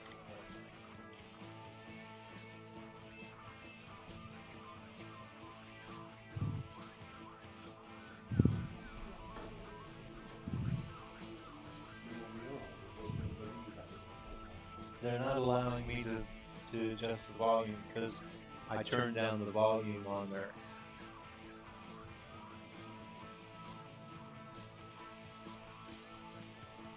What is that? They won't allow me to turn the volume back up because I fucked with their ad. I'll refresh the entire screen. Yeah, because I'm the student now, so I'm really struggling at the moment. Then what we are. That's amazing. Now, this is a total embarrassment, and I'll point out why as we go through this. But when Boris Johnson lets himself get screwed at every turn, because he made the mistake of sitting down with a nurse from the National Health Service, and she points out what a jackass he is. We're bringing back the £5,000 person. And the tuition fees, that's a bit of sort of snickering me right now. Okay. Well, we're definitely bringing back the bursary. But no tuition fees. Well, I have to check. And what he does is he lies to her here. He says that they're not going to do anything to the National Health Service. And this is a preview of what's going to happen in the United States. If we ever get Medicare for all, then they'll definitely try and privatize it. But he's going to try and tell her that that's not going to happen. Check that. Check that. I have to check that. So that means that at the moment I'll still be struggling along with a third of the cohort that I've left. Right. Because around a third of the cohort left this year from student nursing, and we haven't got any money, and there's no incentive to finish them. So he's reassuring her. Wayfair's biggest Black Friday blowout ever is now on. I guess we'll have to leave the volume. Score unbelievable. What I have here is something I can reveal to you.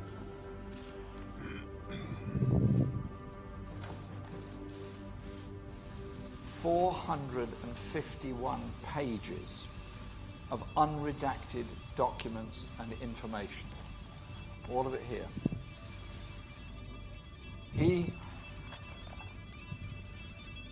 His government released this. We have since obtained this, which is a very different version of events. These uncensored documents leave Boris Johnson's denials in absolute tatters. Voters need to ask themselves some very serious questions. Is the NHS safe in Boris Johnson's hands? We've now got evidence that under Boris Johnson, the NHS is on the table and will be up for sale. The US is demanding that our NHS is on the table in negotiations for a toxic deal. It's already been talked about in secret.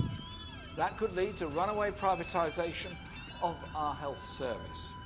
Mega corporations see Johnson's alliance with Trump as a chance to make billions from the illness and sickness of people in this country. The US and the UK have already finished initial discussion on lengthening patents for medicines. Longer patents can mean only one thing: more expensive drugs. Lives will be put at risk as a result of this. One of the reasons for US drug prices being on average 250% higher than those here is a patent regime rigged for the big pharmaceutical companies. Dr. Andrew Hill has warned the NHS could have to hand over £500 million a week more for medicines following a toxic Trump deal. This is not only a plot against our NHS, it's a plot against the whole country. These sellout negotiations with Trump cover everything from food safety to gender discrimination rules to workers' rights. How about chlorine-washed chicken on our dinner tables?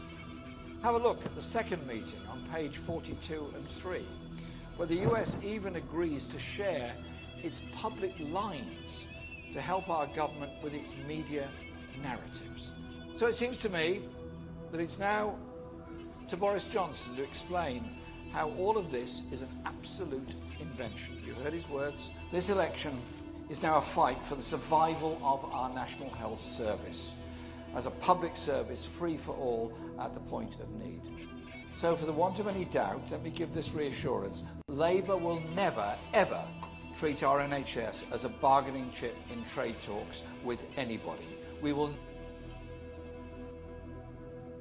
And I suggest you go to my group and become a member so that you can, well, if I can ever get back there, so that you can get notifications about my show that's on right now. And I'm live streaming my show all during the week. So you can watch it, or you can just go, well, there's different ways to get to my old shows, but I'll be streaming them live throughout the week. But you also get notifications of my playlist, and I can tell you, here is Corbin, and it's a whole hour of him talking to people. After you avoid the commercials, after you avoid Bezos. Doesn't Bezos, or whatever his name, doesn't that sound like another name for the devil? Lucifer, Satan, Bezos, Beelzebub. I mean, really, it fits right in, doesn't it? And the man is. I mean, he's such a sign of the times. This guy.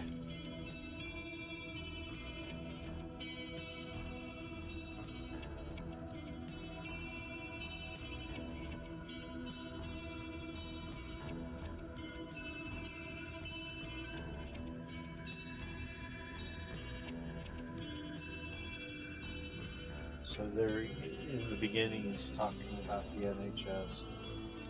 Anyway, I don't. The new breed of trade deals.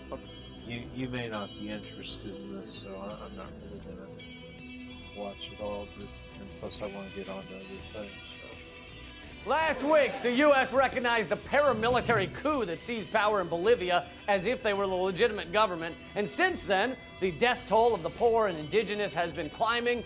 Then we learned several coup plotters were trained at the notorious U.S. military school, the School of the Americas. Here to explain is part-time death squad tutor Naomi Caravani. Naomi. Hi, Lee. Are you struggling with kidnapping? Is your extraordinary rendition just plain ordinary? Then we can help you. At the School of the Americas, we teach creatively. We let every student discover their own individualized technique of gagging government dissidents. Duct tape, socks, your very own foot, which may have a Can sock. we get the ad-free version of this story? What does this school have to do with the coup in Bolivia? Fine, I'll just end with a promo code. All right. So, Williams Kaliman, the commander of Bolivia's forces, attended the School of the Americas in Fort Benning, Georgia in 2003. He was the one who suggested that President Evo Morales step down. Suggested? Yeah, not with a gun to his head, with an army to his head. Now, critics call his alma mater, the School of the Americas, a coup academy, a school for assassins, or the school for dictators. However, like all great American institutions of higher learning, the school has some famous alumni, some of which are war criminals, and some of which may be war criminals pending the outcome of an upcoming trial. Yeah, I'd say that's true. Well, the school's curriculum dates back to 1962. It's intended to prepare for conflicts like the Cuban Revolution, so counterinsurgency, internal security, you know what I mean, crushing peasants, poor people control, simply put, government gooning.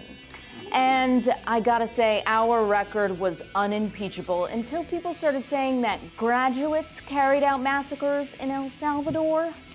Yeah, public protests and public pressure led to the closure of the school years later, but the military opened up another school in the same location with the exact same curriculum, called the Western Hemisphere Institute for Security Cooperation, or WINSEC. You know, but I think they could have just changed the name to definitely not the School of the Americas that trained a Salvadorian death squad academy. Yeah, it really rolls off the tongue. I like.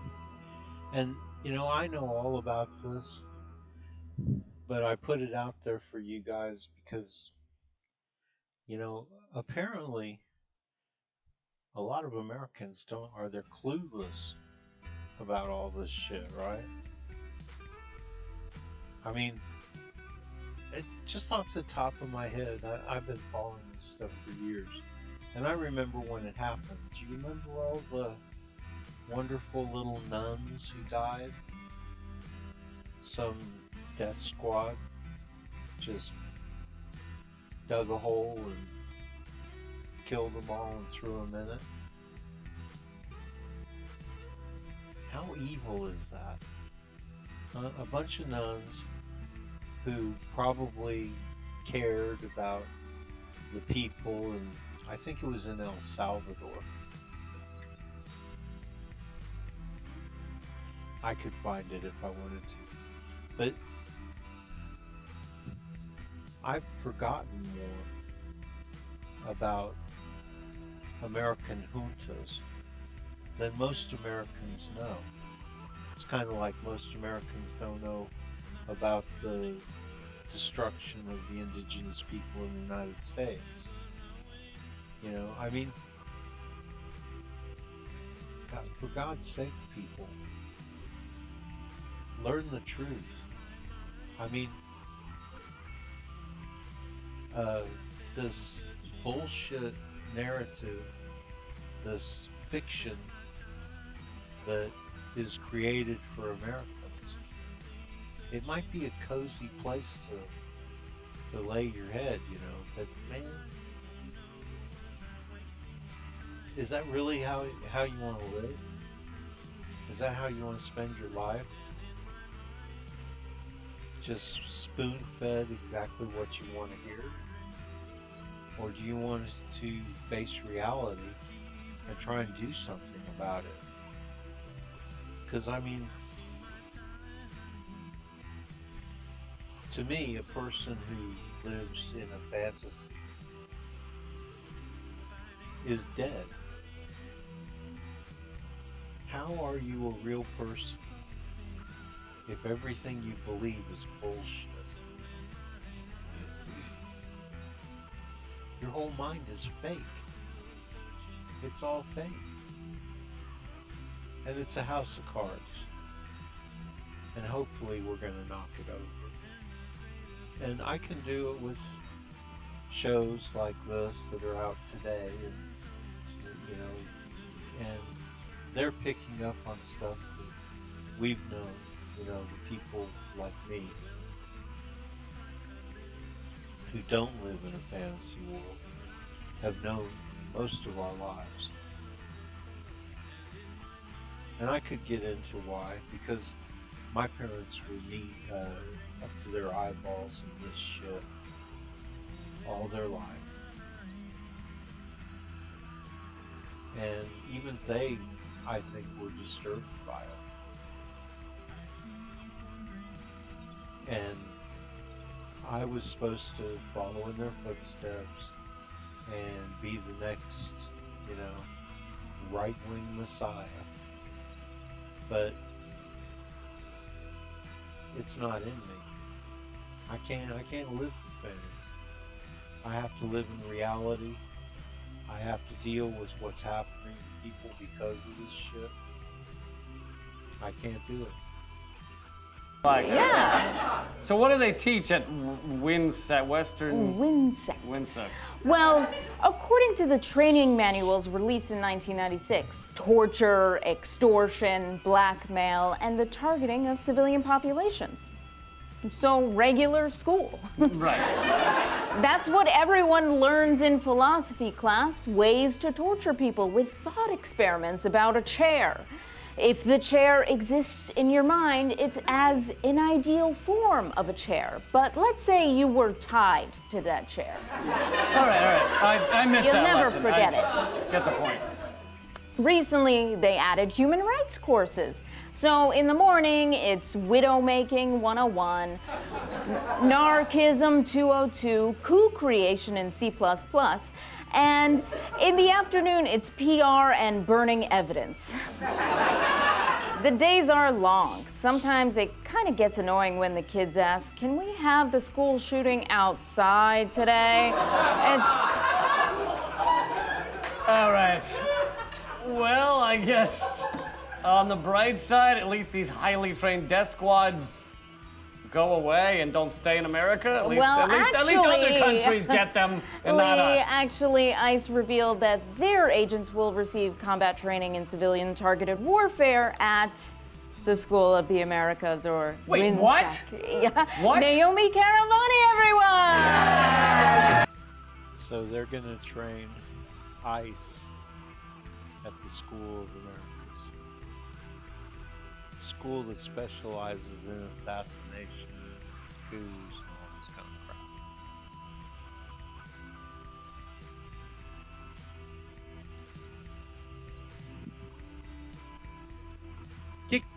crap. So they're gonna train ICE at the School of the Americas, a school that specializes in assassination and intimidation. They're the ones who are going to be dealing with, you know, the immigration problem. How wonderful.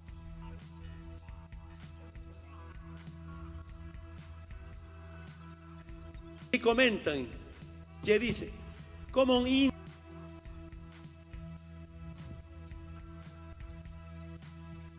So Evo Morales, with anti-imperialism, Bolivia went from the poorest country in South America to the one with the most economic growth. indio, los movimientos sociales pueden nacionalizar y cómo pueden cambiar Bolivia. Agentes externos, ¿quién no nos perdona? También hay otra vía que es posible para liberarnos, con gobiernos, con presidentes llamados progresistas, izquierdistas, pero fundamentalmente antiimperialistas. Y con las nacionalizaciones hemos dicho, sí, hay otra vía, otro camino mejor que con el sistema capitalista. De los 13 años que estuvimos, los 13 años de gobierno, 6 años Bolivia primero en crecimiento económico en Sudamérica. Quiero decirles antes, queridos estudiantes, personalidades, al movimiento indígena presente acá, antes Bolivia solo era primero en pobreza. Bolivia era el penúltimo país de toda América después de Haití. El último país de Sudamérica, esa era Bolivia, en todos los rubros, en todos los niveles. Y cuando los movimientos sociales, el movimiento indígena, con una administración eficiente, acompañado con profesionales, por supuesto, patriotas, convencidos de la clase media, como compañero Álvaro García Linera, hemos demostrado que Bolivia no se muere, Bolivia tiene mucha esperanza.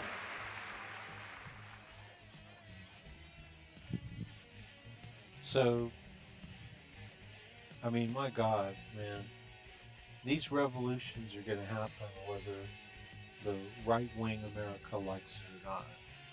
Bolivia is going to get back. Brazil is going to get back. You know, right now, they're desperately trying to hold on to Colombia, where we are the narco-terrorists. It's American bankers who make all the money off of the cartels. They launder their money. They arrange for them to get their drugs in the United States, and they make the money. I mean, Scarface wasn't all fiction. Watch it and see what the American bankers and the American oligarchy are the cartel. They're the cartel over all the cartels. Even in Mexico, you better believe we're the cartel over that cartel.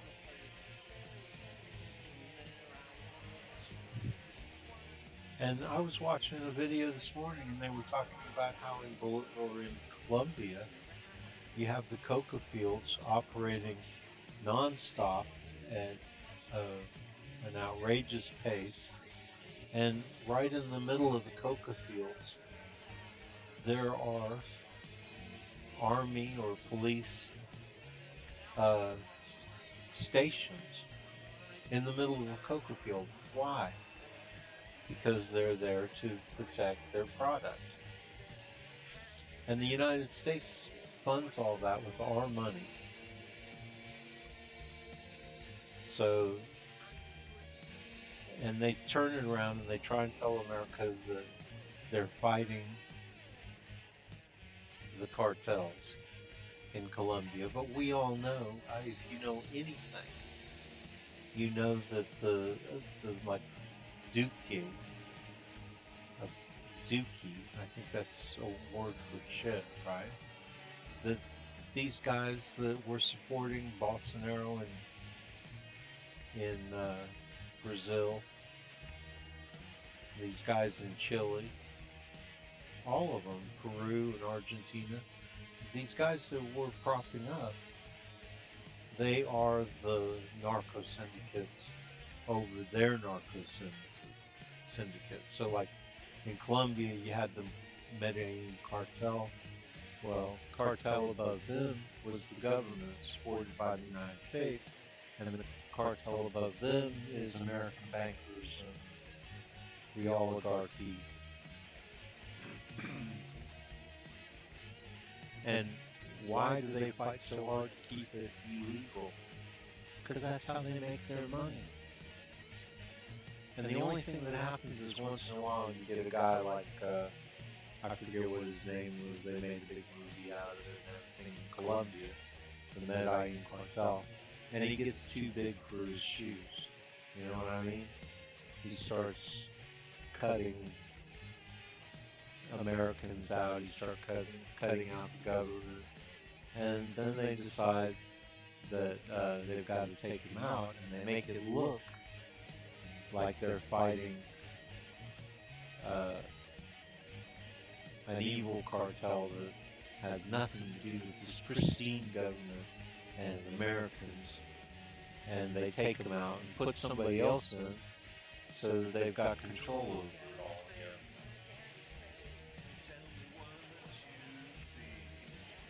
all. I mean, it reminds me of The Devil's Advocate, where there's, amongst the upper class, there's evil runs through it, like the devil has control of it. It reminds me of that.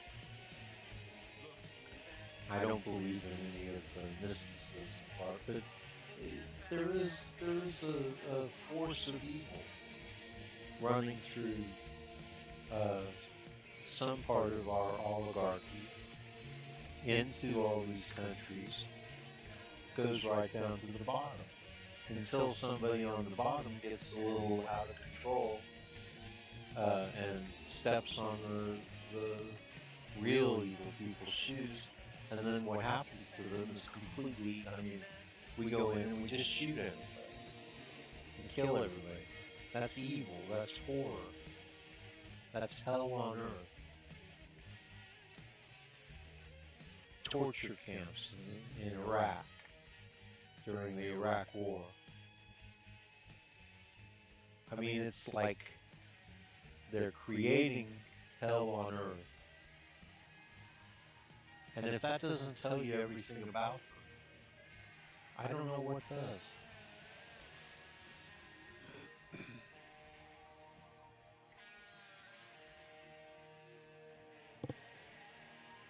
Since he was semi-incarcerated. And only a few people in this world manage to be so smart that they go up against them successfully, and all they can do is expose them. They can't get the rest of the world to back them. You know, the world should be right behind Julian Assange. I mean, I would make Julian Assange king of the world right now. President of the United States, President, Prime Minister of England. And all these, if you watch my show at all, you know that all these old monarchies, they're still around. The people are still around. Which is why, you know, you get happy when you see they have their crown jewels stolen. At least I do. But then you realize that even that's a farce. That it's really just a big insurance scam, inside job. You know, I hate to say this, but I get a lot of people talking about eat the rich. Do you know what that's about? Those people, and God, it's a massive movement in them. They all want to just kill the rich, get them off the wipe them off the face of the earth. And I hate to say it, because I don't want to see anybody die, but what if they're right? What if that's the only way to fix my country and the world? Well, I don't believe that. I don't believe that we can't cut a deal with these people. Now, I've expressed this opinion many times, and I'm going to express it again, because it's so important.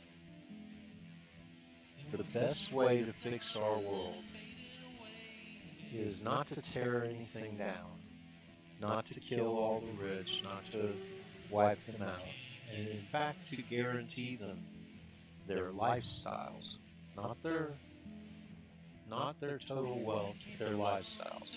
So they can send their kids to Harvard, they can go skiing in the Alps, go to Hawaii in the winter, just like they do now. Except for everything reasonable, so they can't own tons of stuff. But the one thing we require of them, to guarantee them for this and their kids and for perpetuity, as long as there's a United States of America, the only thing we require of them is they're banned from the economic system and the political system. And that includes the justice system and everything else. They can't argue with it. I mean, they're doing this all to protect their wealth and their security, right? So we're guaranteeing them that. They can't argue with it. All they have to do is give us back the economy and the politics so that we have the power to build our own wealth, to build up wealth, to eliminate poverty, to raise the standard of living for the middle class. Because there won't be any poor after we eliminate poverty, right? But they don't want that. That's not good enough for them. They have to be in control over everything, and they require that they crush us underfoot and keep us poor and stupid. That's their form of security. They don't want even if we offered them security, they'd fight all the way to keep all the economics and the political. But, you know, we don't have to give them a choice. This country belongs to us.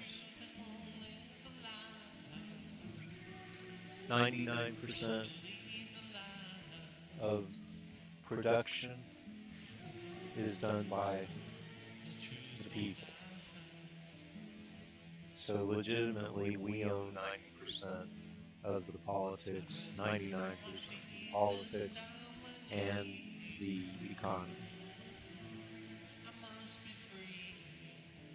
99% of the people who consume on a daily basis, and they just want the security of, you know, at least the bare minimum, maybe a little bit more. Those people, they're 99% of the people. They're the consumers, they're the producers. The 1% are just the middlemen. And the 1% are able to fool the 99% all day long. They play numbers games and they win every time. And the only people who get lucky enough to be smart enough to figure out a way to kick them in the shin are people like Julian Assange, and this is what happened. Held up in the Ecuadorian embassy there in London since 2012. Yes, that was a form of incarceration, and he was unable to access sufficient medical care during those years as well. He was essentially a prisoner in the Ecuadorian embassy. He was granted Ecuadorian citizenship, but the British government refused to allow him safe passage to emigrate to Ecuador. And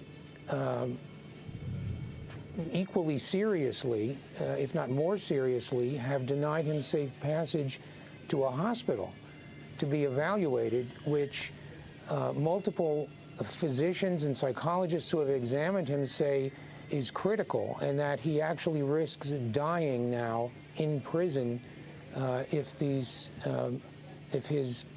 medical and psychological condition is not adequately addressed, and that would require admission to a hospital. What do you say to those who might ask whether your support of Julian Assange has much to do about politics as it does medicine?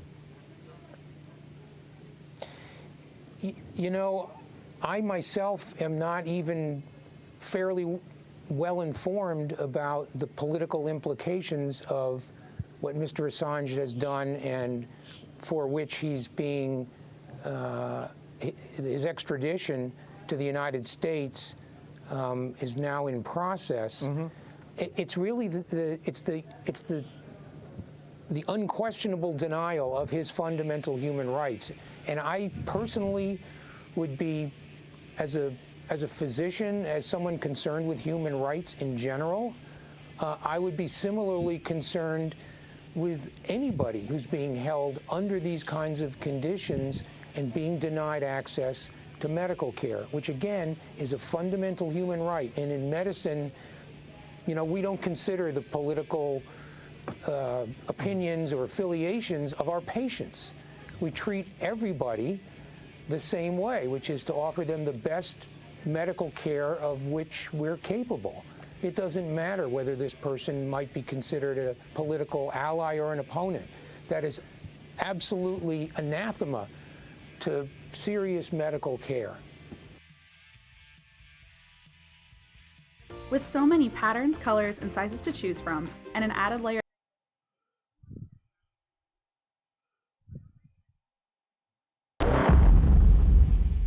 So actor John Cusack, who I recently learned is part of the Brotherhood of the Bernard, used his gigantic platform to draw attention to a really important issue. And I'm not surprised. Because you know what? The best actors and actresses,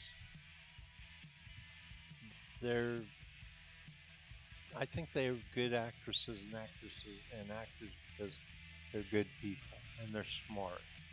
And invariably being smart, because you have to be good to be smart, because it's dumb to be bad. That's one of my axioms that I backed it for years. But so invariably the actors and actresses that I like turn out to be Bernie Sanders fans. One of the best is, what was her name? She was in Rocky Horror Picture Show. Susan Sarandon. Issue. And that issue is corporate media's bias against anti-establishment candidates, particularly Bernie Sanders in this instance. I'm sorry. Now, he tweeted about this. I keep forgetting to turn the mic back on. I was just saying that I like all the actors and actresses that I like turn out to be pretty much Bernie Sanders fans. Most of them. There's a few that are evil, but anyway. So I'm not surprised that Cusack's a Bernie bro.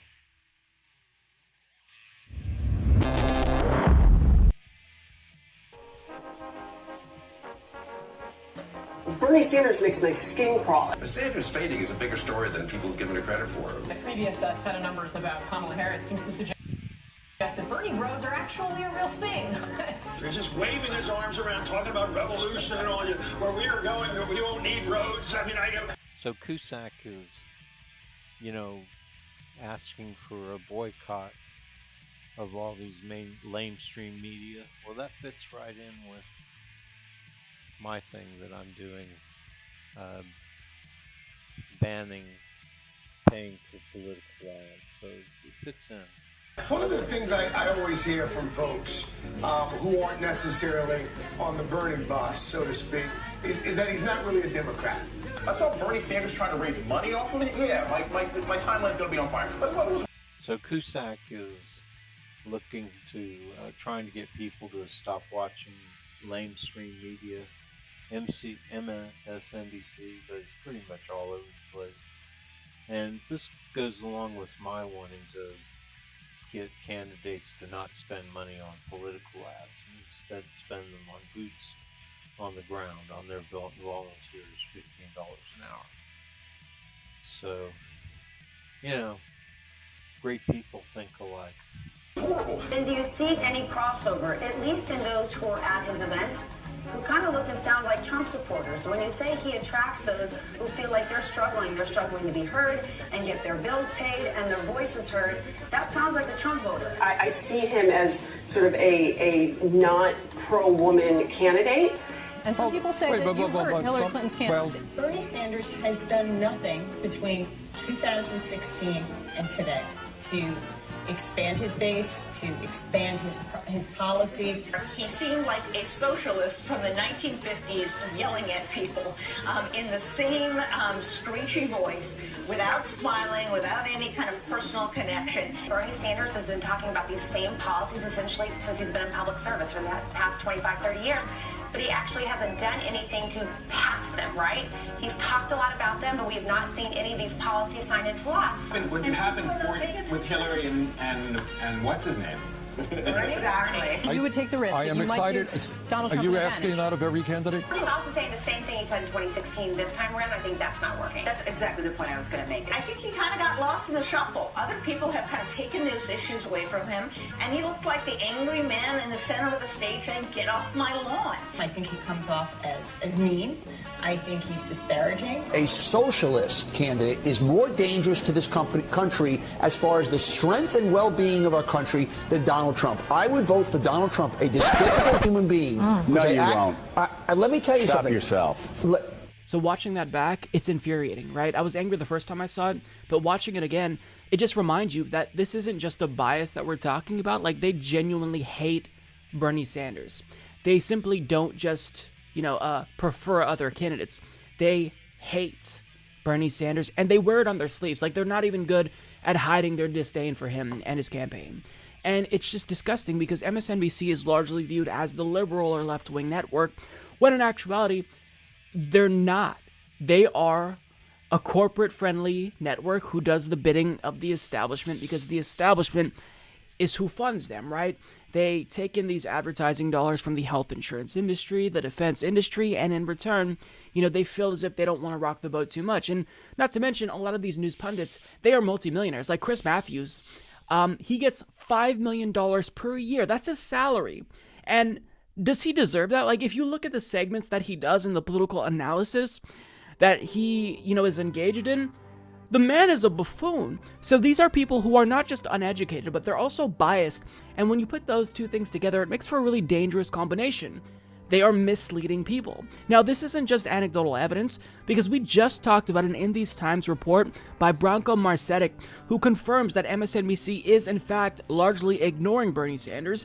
And not only that, when they're not ignoring him, when they actually do choose to talk about him, well, looking at the 6 main shows on MSNBC, the coverage of Bernie Sanders, again, when he's not being ignored, is disproportionately negative.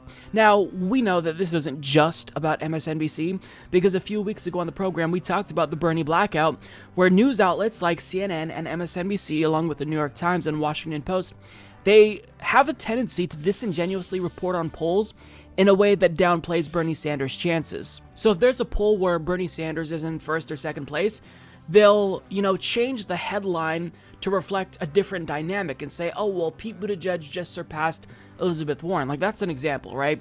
But they don't like Bernie Sanders, and they're trying to not just downplay him, but ignore him. And when they're not ignoring him, they express nothing but hatred for him. So, I don't blame John Cusack for, wanting to boycott MSNBC, and I'm definitely on board. I've already been boycotting MSNBC, and I only watch when I have to prepare for the show. But the thing about MSNBC is that those who are already willing to boycott are already doing so. They're seeking out some type of independent news source, be it on YouTube or otherwise, or elsewhere. And, it's not enough people who are just average consumers of news media who just kind of follow politics, not religiously, but they kind of try to pay as much attention as possible. They kind of use MSNBC as their go-to resource because they feel as if they're more reliable because they are ostensibly left-wing. So if you remove that from them, they just kind of feel like they have nothing left, right? They're not as informed, and they feel as if that's like their go-to, right? So by taking away MSNBC from them, we're kind of removing what to them is probably a crutch. So I don't know that a boycott would even be effective unless people actually know that there are alternative solutions out there. So we need people to not rely so heavily on mainstream media. And if people who were liberal and left-leaning felt as if they had an alternative source, then that would really make a huge difference, right? But because MSNBC is relied upon from people who are left-leaning, they will continue to have a disproportionate amount of influence on Democratic Party primaries and general elections to come. And, that is problematic because they will continue to push corporate-friendly candidates and ignore anti-establishment candidates. And if you're on the left, if you're a Democratic Socialist, you will always support... He said it all, right? Mike's great. I like David Dole a little bit better because, well, actually... And I don't mind Mike talking about homosexuality, and LGBT rights and stuff like that. I think that it's important,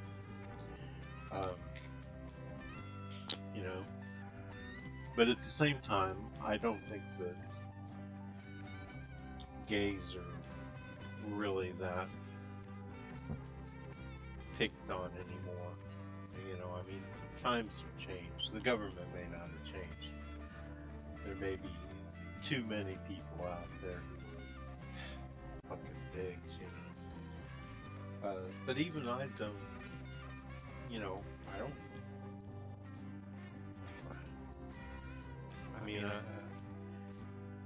I don't like people shoving their homosexuality in my face. I don't agree with transgender. I don't agree with mutilating yourself, you know, and stuff like that. And I don't agree with the people having to pay for, you know, if you want to do that to yourself, I think you got to pay for it yourself. And if you can't pay for it, I don't see how you can ask other people to pay for it. You know, start a GoFundMe or something. I don't know. But, you know, so I do have my problems with homosexuality. I mean, I do think that it's deviant behavior, but I don't think it's any of my business, you know.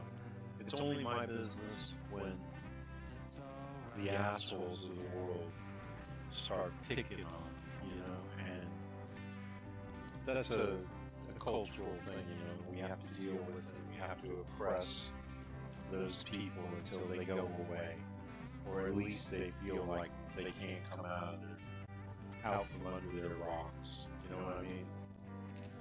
And don't get me wrong, man. Some of my best friends through life have been totally gay. I mean, that's because most of them are wonderful people, and a lot of them are exceptionally funny. I mean, I've had biggest laughs sitting around drinking at a party with gay people. No problem. I don't have a problem with that. I just have a problem with homosexuality. It makes me sick, you know. The whole idea of two men together. Now women, you know, lesbians. Howard Stern will tell you, you know, people love to, not people. But it seems like women and men don't find lesbianism abrasive. And men for sure, right? Because you never know. Maybe you could just slip in between the two of them. I think that's really how men feel. And women don't seem, well, some women do, but a lot of women don't seem to be bothered by, even straight women don't seem to be too bothered by the idea that two women are out there. Whereas me, if I even think about two men naked together doing whatever, just woo. Now you can say that I'm fucked up, fine, you know, maybe I am, but hey, you're never gonna change me. I've been like this for a long time. I remember I went to Stanford University, had a Stanford Film Festival that they have every year. And I went to it, and you know, it's a lot of strange shit. And then all of a sudden, there's two guys doing it. And I can remember me taking my coat, putting it up in my face, and the guys who were with me was like, oh man. I mean, it's just, I don't think there's anything wrong with that, you know? Any more than there's anything wrong with being gay. We're just different, right? And we're allowed to express those differences, and fine. That's fine. I can get away with it. I can avoid Stanford Film Festivals. So, let's see what else we got here.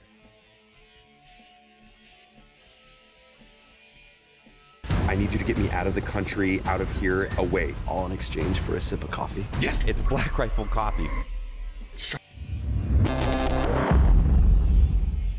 Chris Matthews is basically the Sean Hannity of MSNBC. And I say this because he's genuinely stupid and he doesn't do real political analysis. He virtue signals, grandstands, and he just sucks up to power. And I say this especially after seeing one of his post-debate hot takes where he gives Democrats and Bernie Sanders the worst advice ever. Because you know how basically being socially liberal is the only real reason to vote for these economically conservative Democrats? Well, what he's saying is that social liberalism, that tenuous advocacy for social justice issues, abandon that and be more socially conservative as well, and pander to people who are maybe a little bit more pro-life, a little bit more homophobic maybe. This is literally what he is going to suggest, and on top of that, he's going to tell Bernie Sanders that he shouldn't actually talk about one of the most pressing issues, one of the most huge concerns that voters have in this country. Take a look. This is one of the worst analyses, if you could even call it that I've seen. Well, I think there's a couple things that strike me, and they're anecdotal, but when Lieutenant Colonel Vindman was telling the story of his life the other day in the hearing, and he talked about America as a country where right matters. And I thought that kind of immigrant patriotism is something that really doesn't have much to do with left versus right. It's sort of a feeling about the country. You may want to make radical change in this country, like Woody Guthrie, this land is our land, or Kate Smith, and God bless America. But there has to be sort of a piece there about America and your affection for the country you start with, and then you work from that to fix it. And I think when I look at some of the issues about choice, or issues like same-sex marriage and all, I think the Democrats always miss the cultural piece. They seem right on the economics, but they miss the cultural piece, and how people feel about things. I mean, I've been pro-choice since Roe v. Wade was a court decision, but I have a different view about abortion than other people do. I think Pelosi does too. I think Pennsylvania is pro-life in a way that's pretty real. And I think it was one of the reasons why Trump went up there. Now, Trump is a mountebank. He's a charlatan. But he plays on these cultural issues, make America great again. They're honest feelings, but he exploits them and distorts them in his purposes. I think affection and patriotic feeling about the country and feeling about life and choice and traditional values, if you will, the Democrats are very cold about those things, and I think they really miss a chance to win by simply identifying with the feelings of the country better than they do. And that's the only thought I have tonight. And I quoted again tonight with Bernie Sanders saying, the country's corrupt, our system's corrupt. Be careful about that language, Bernie. You know, be careful that our system of politics is corrupt. That's too strong. I'm sorry, it has corrupt aspects. But to say our democracy is corrupt is a bad starting point with a lot of people's hearts about this country. That's what I think. That isn't what voters want, Chris. That's what you want.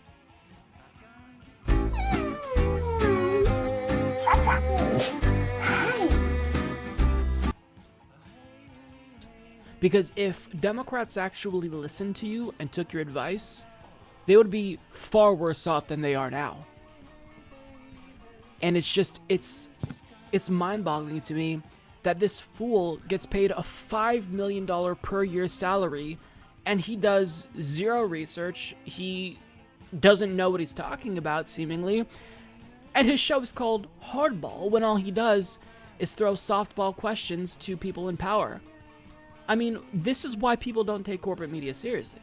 But let's get to some of the specifics here. He thinks that Democrats should be more patriotic, whatever that means. And he says, I think when I look to some of the issues like choice and same-sex marriage and all, I think Democrats always miss the cultural piece. They're right on economics, but they miss the cultural piece and how they feel about things. Now, that was word salad, but what he's saying here is completely idiotic. It's always usually Democrats who win the culture wars, and it's Republicans who are lagging behind, but he wants them to not miss the mark on things like abortion and same-sex marriage. First of all, it's 2019. Marriage equality was legalized in 2015. Are you advocating that they rehash this issue in order to pander to evangelicals? I don't know what this looks like in practice, but if I had to guess, this strategy would be a massive failure. And on top of that, he says Democrats are very cold about traditional values and whatnot, and quote, I think they really miss a chance to win by simply identifying with the feelings of the country. In other words, abandon your base even more and shift further to the right. Can you imagine? The one draw, the one reason people come out to vote for Democrats is largely due to harm reduction, because socially speaking, they're not going to take away civil rights like Republicans will. But what he's saying, basically, is you're missing the mark, and you are already economically conservative. That's great. But do better when it comes to traditional values. Chris, just register as a Republican. I mean, I don't know what the end goal is for him. If they shift further to the right, they abandon even a larger portion of their base. You do know that they were wiped out under Obama because they were too conservative, right? And people don't come out to vote because they don't perceive there to be a real difference between Democrats and Republicans. So if you actually see this in practice, Democrats would be non-existent. We just have one big party, and it's already one big party in DC that just looks out for special interests and elites and oligarchs. But if you take away that advocacy for, social justice issues, there's zero difference between Democrats and Republicans. It's just one big Republican party in DC. I mean, this is obviously the worst advice ever. Ever. He also randomly brings up Bernie Sanders and says that Bernie Sanders shouldn't say that the country and system is corrupt. Be careful with that language, Bernie. Be careful. That's too strong. It has corrupt aspects. But to say that our democracy is corrupt is a bad starting point with a lot of people's hearts about this country. Again, it is absolutely absurd that he gets paid $5 million per year to say things that he knows nothing about. He is incredibly uninformed, because that is not where the American people are at. A Gallup poll found that 75% of Americans believed corruption was widespread. This is from 2015. And you're right about the corruption. I mean, we not only feel like the government is corrupt from all the stuff that we know, but we also, we know about how our government is bought by the oligarchy and by the establishment. So he's right there. Now, on the other hand, I will say that you have to address their issues. So, pro-choice, okay, I'm for pro-choice, except for the, you have to have, if we had a decent justice system, you have to have rule of law. So, you have to protect the rights of the baby in the womb. I don't agree with, as soon as a woman's pregnant, that's a baby. It's a fetus. But once it becomes a baby, then that baby has certain rights under our laws, the same rights as you or me, and women can't be given the rule of law to individually that's like saying, well, somebody who commits murder, they should be able to have the right to murder. It doesn't work that way. So sometimes you have to face reality, and you have to face, there's a legitimate side to every conservative argument. Now, the evangelicals and the ultra-right, they always want to take it way past that, right? And that's why you get a backlash from the left. And they want to take it way past the other end of the spectrum. You have to come down on what's right and wrong. And there is such thing as right and wrong. It doesn't matter what Mike or anybody else's opinion is. There is a right and wrong. And it's wrong to kill a baby in the womb. They haven't committed any crimes yet. The only thing you have to balance it off with is the health of the mother. I mean, if you have to choose between the mother and the baby, then it has to be hashed out legally. And I think we all know where right and wrong is on that. So you do, without moving to the right, you do have to come down on the side of reality. 15, but nonetheless, the findings show that he's wrong and the American people align with Bernie on this issue. And on top of that, even if it was politically incorrect to point that out, to call out the corruption, a 2014 Princeton University study found that we basically live in an oligarchy, effectively, right? When you look at policy outcomes, normal citizens have a statistically insignificant impact on policy outcomes, whereas elites and special interests, they dictate all policy outcomes. That's due to corruption. Campaign contributions, legalized bribes, that's the result of corruption. So to say, don't talk about corruption because you're offending people who are patriotic, you have no clue what you're talking about, and criticizing America is the highest form of patriotism, so shut the fuck up, you shill. See, this really is what manufacturing consent looks like. He is trying to get you to not question the corruption that is rampant in D.C. Don't question the Democratic Party being complicit in this corruption. Just don't even question anything. Just accept the system and love the country and shut the fuck up, peasant, because I'm making $5 million per year and I don't want you dipshits to ruin that for me. Just pull the mask off and say it. Just say that you love the status quo and you love capitalism because the system is serving you really well. The establishment is serving you. But you know, why even talk about this? I mean, we all know what idiots like Chris Hayes are about, right?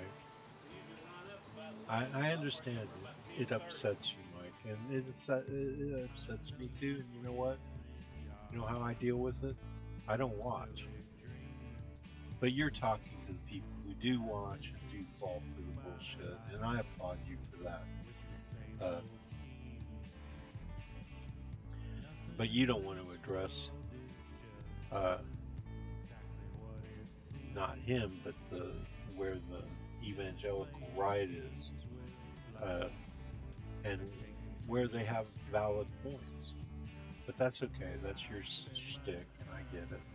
And you know, I just see you as a counterbalance because you're going that far to the left to balance out how far to the right they go, and I understand. You very well, just admit it, dipshit. Now, on top of that, another clip that I want to play from his post-debate analysis, I use that word loosely, is he decided to shit on Bernie Sanders more and talked about a strategy that would basically guarantee another loss in 2020 if they took his advice. And he's doing all of this, mind you, while talking to Amy Klobuchar, who's polling at 1.5%, and he's going to proceed. And this is where you really get to the crux of the problem, is they're corrupting Democrats, and these people are establishment Democrats, and they're not even worth listening to. And they make me sick. I don't even want to watch anymore of this because you're in a way giving them a platform. I just don't want to hear about it. You know, I stick to my side of the aisle, not vote blue no matter who, but the progressive aisle. And I just don't want to get involved with the other side. I understand that that people have got to fight back against them, and I'm glad you're doing it, but forgive me if I don't want to watch it.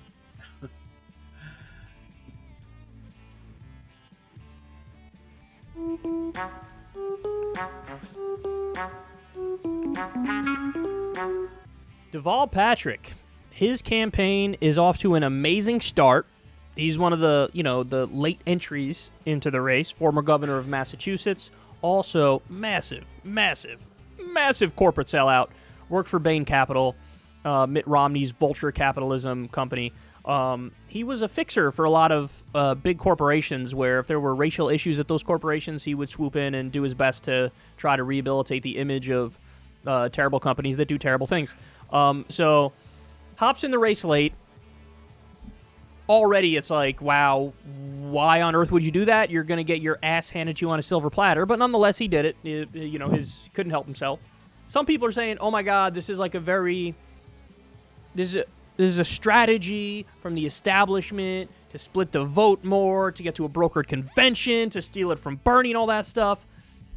No, I disagree on that point. You want to know why? You are massively, massively overestimating their intelligence. They're not that smart. The establishment is not that smart. They're actually really stupid. They lost to Trump. The Democratic establishment lost to Donald Trump. It turns out the more accurate reflection of reality is turn the Benny Hill music on and look at what they're doing, and it works that way.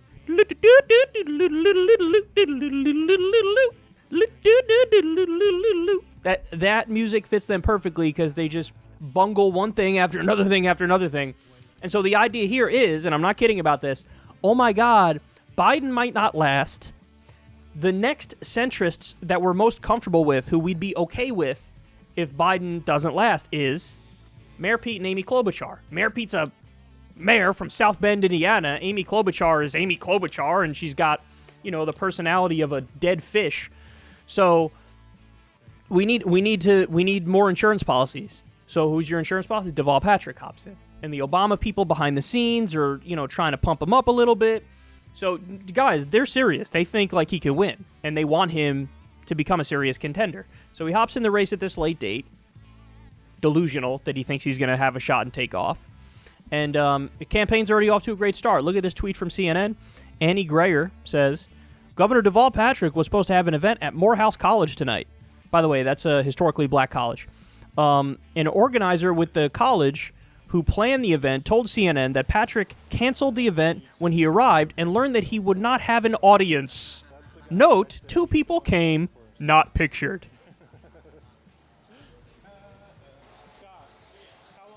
Okay. So What are you doing, man?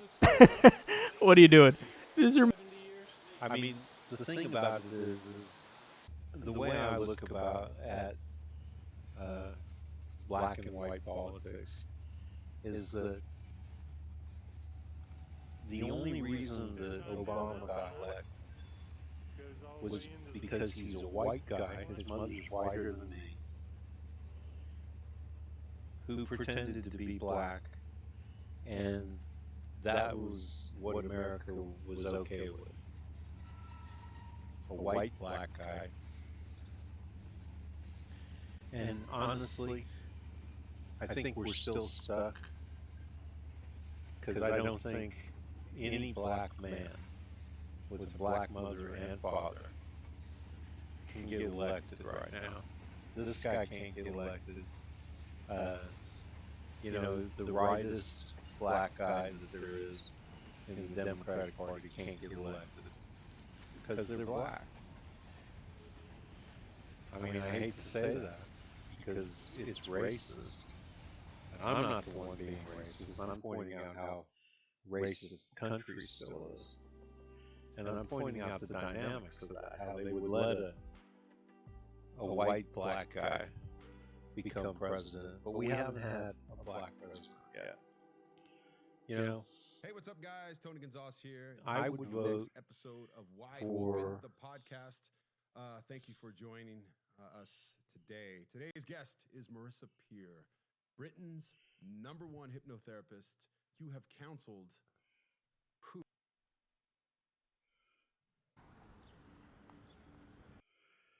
I would vote for a real black guy with like progressive values. And who would that be? Danny Glover. I'd vote for him. I'd love to see him become president. I'd love to see a real black man who, you know, like instead of like Obama, who watches black people being shot in the street without unarmed, you know, and he doesn't do anything. You know, did he ever step in once and say, okay, this is enough, you know, white America is just screwing my people? No, because they're not his people. he was never black. Not on the inside, not in his heart. And they don't want a real black man. The Democrats will throw all these kind of fake progressive black guys at us. Because that shows, they're token black people. People who agree with them.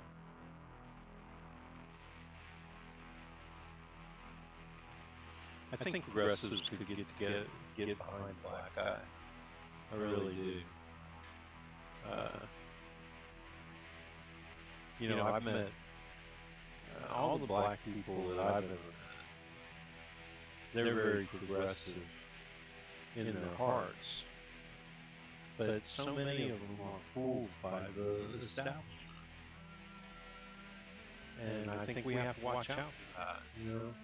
We don't want America to be fooled by another black white guy.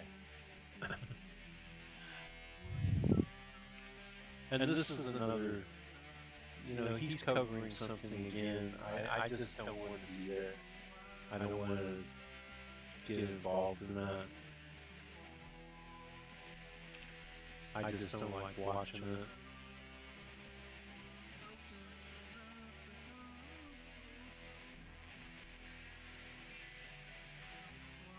April 18th is National Piñata Day, but you don't need to hit a papier-mâché unicorn.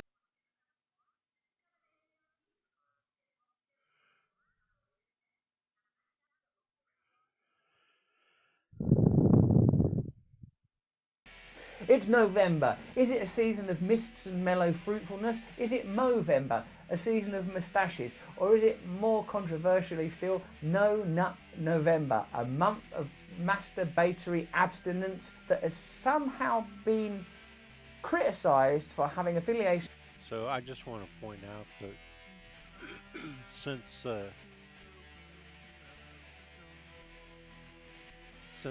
Russell Brand has become a father, now all of a sudden he thinks that people who aren't fathers don't have kids or whatever, or like they're somehow below him. And he's really just stepped off a cliff on this. I mean, not to mention that he's into all the spirituality and stuff, which is fine.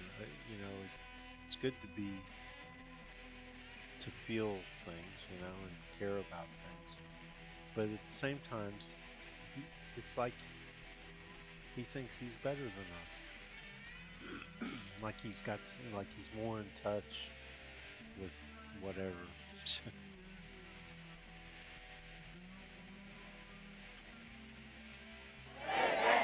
Colombian protesters took the streets on Sunday for a fourth consecutive day. This time, demonstrators were calling for the end to violence allegedly committed by anti-riot police after a student protester was left in critical condition due to an injury caused by a tear gas canister. The largely peaceful protests began on Thursday when demonstrators listed grievances against the government. The complaints ranged from economic plans to corruption to the killing of human rights activists. Wow, they're out in droves. See, this is what I'm talking about. The people are fed up in all these countries where American-backed dictators are in charge. I mean, you don't have to be an honest, constitutional or democratic type person to win an election. Other than maybe being rigged, the mainstream media in these countries, whatever. They've gotten in anyway.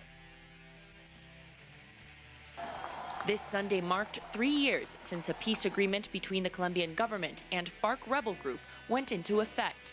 But violence in the country continues. According to Bogota think tank Indepaz, more than 730 activists have been killed from January 2016 to June 2019. This is because the state has not fulfilled its agreements, and their lack of compliance has been the main reason for the students to go on strike, and also the unrest in the agricultural sector and the social leaders' killings.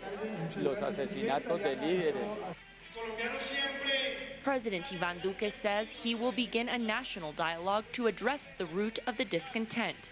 On Sunday, he met with and I watched a show today from 2015, and all of the hope that Colombians had over the FARC demilitarizing and joining the government, and they were going to get a place in their society, and it's all falling apart because the United States backs dictators, and they're talking now about the results of that, and now the results are, massive protests. Mayors and governors from around the country.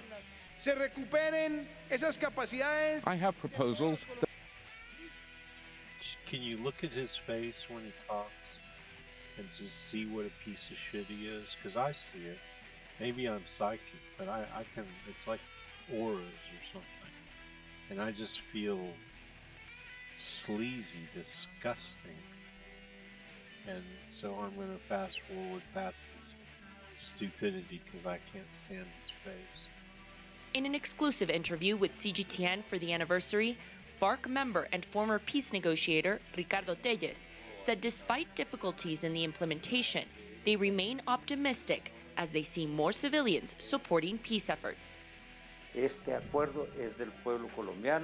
agreement is for the Colombian people, and they are the ones who have to defend it, and they will enjoy its benefits. To return to war would be a crime. No one in the FARC wants that. The United Nations also marked the occasion with a statement calling on Colombians to remain committed to efforts that make peace sustainable. Michelle Vega, CGTN, Bogotá, Colombia.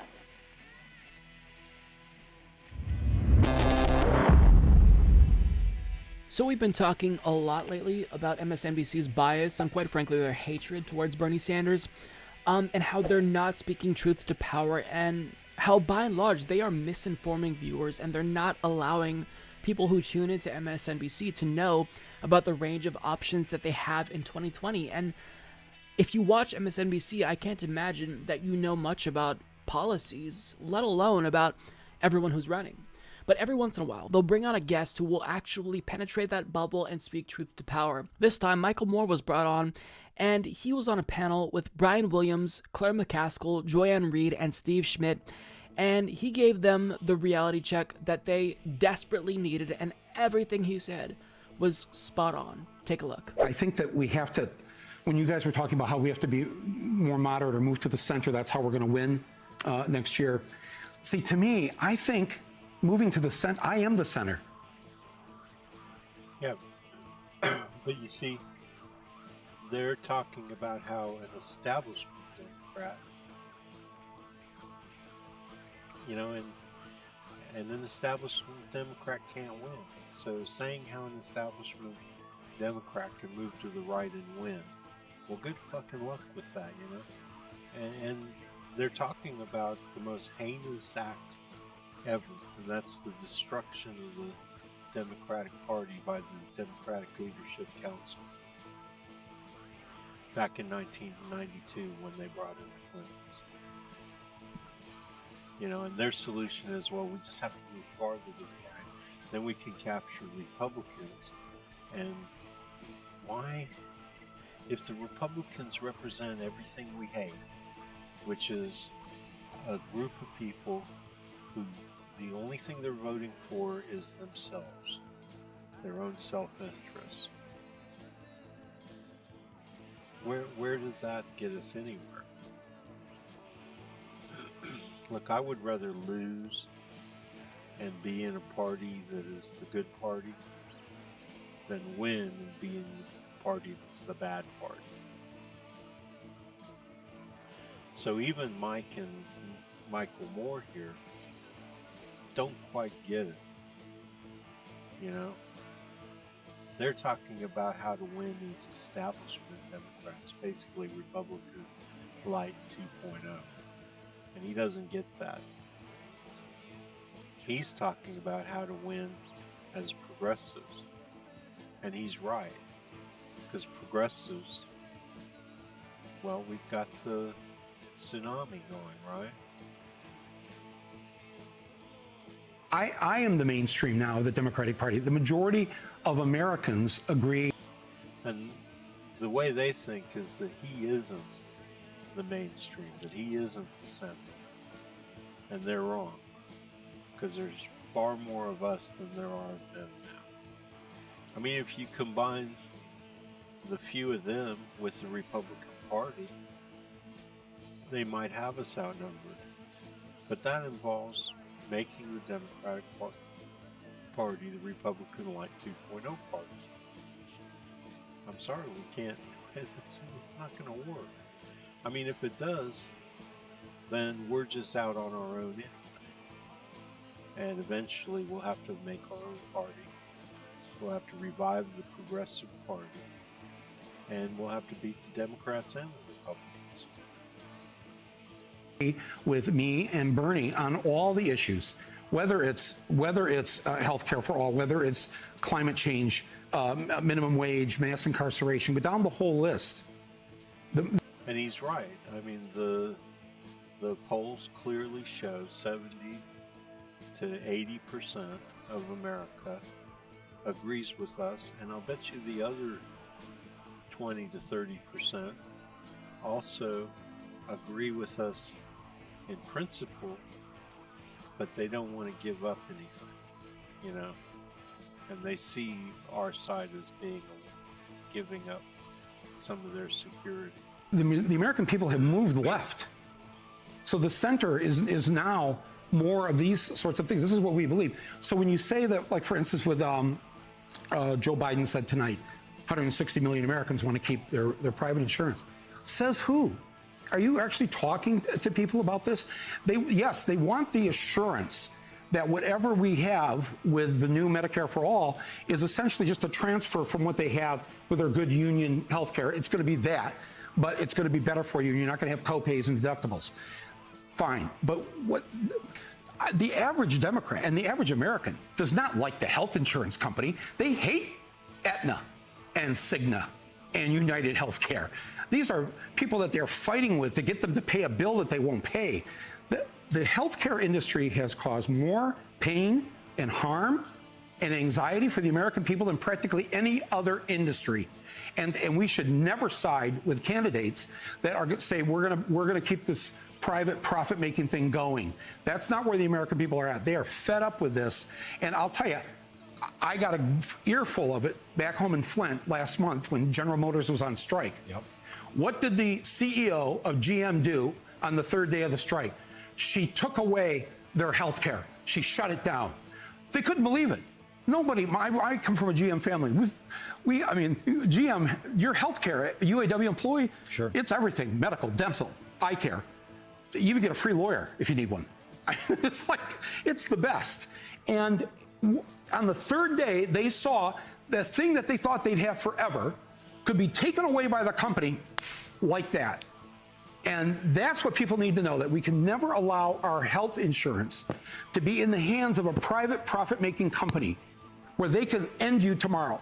Anybody watching the show right now, your boss could wake up in the morning and go, you know what, Steve, it just cost us too much money, you know, here to have this health insurance for the employees. We got to cut it back. We got to raise the deductible. They can do this just like that. That should be illegal. It's a human right. And we need to be like every other industrialized country that has this. So that was virtually perfect. There's really nothing that I can say to supplement that clip because it was perfect. He said everything that I would have said if I were on that panel, except he probably said it more eloquently. That was beautiful. I am the center. Americans have moved left. I mean, we shouldn't have to explain that to MSNBC hosts, but here we are. They believe that if you support something like Medicare for All, you are an extremist, when in actuality, this is a return to FDR-style politics. This is not a new policy. Democrats... They've moved to the center, not to the left. have had single payer as a goal for decades now. But yet, all of a sudden, this is something that's radical. If you support this, you're radical. Actually, no, that's not the case. Democratic Party voters support Medicare for All, and before centrist Democrats started attacking it, polls started to show that even a majority, not a plurality, a majority of Republicans backed single payer, Medicare for All. So when you say and suggest that, supporting progressive policies like free college and Medicare for All and a Green New Deal are extremist and far left, that's a lie, because people who are progressive are the center. Now, it's a little bit misleading because if you ask people, more often than not, they will self-identify as conservative. But when you go issue by issue, people are, by and large, more left-leaning, more progressive. So political labels themselves are not that useful. You have to go by the policies, and when you look at the policies, when you look at the platforms... The fact is Americans have a conscience. Almost all of them. And maybe they're not maybe the right isn't able to, what's the word?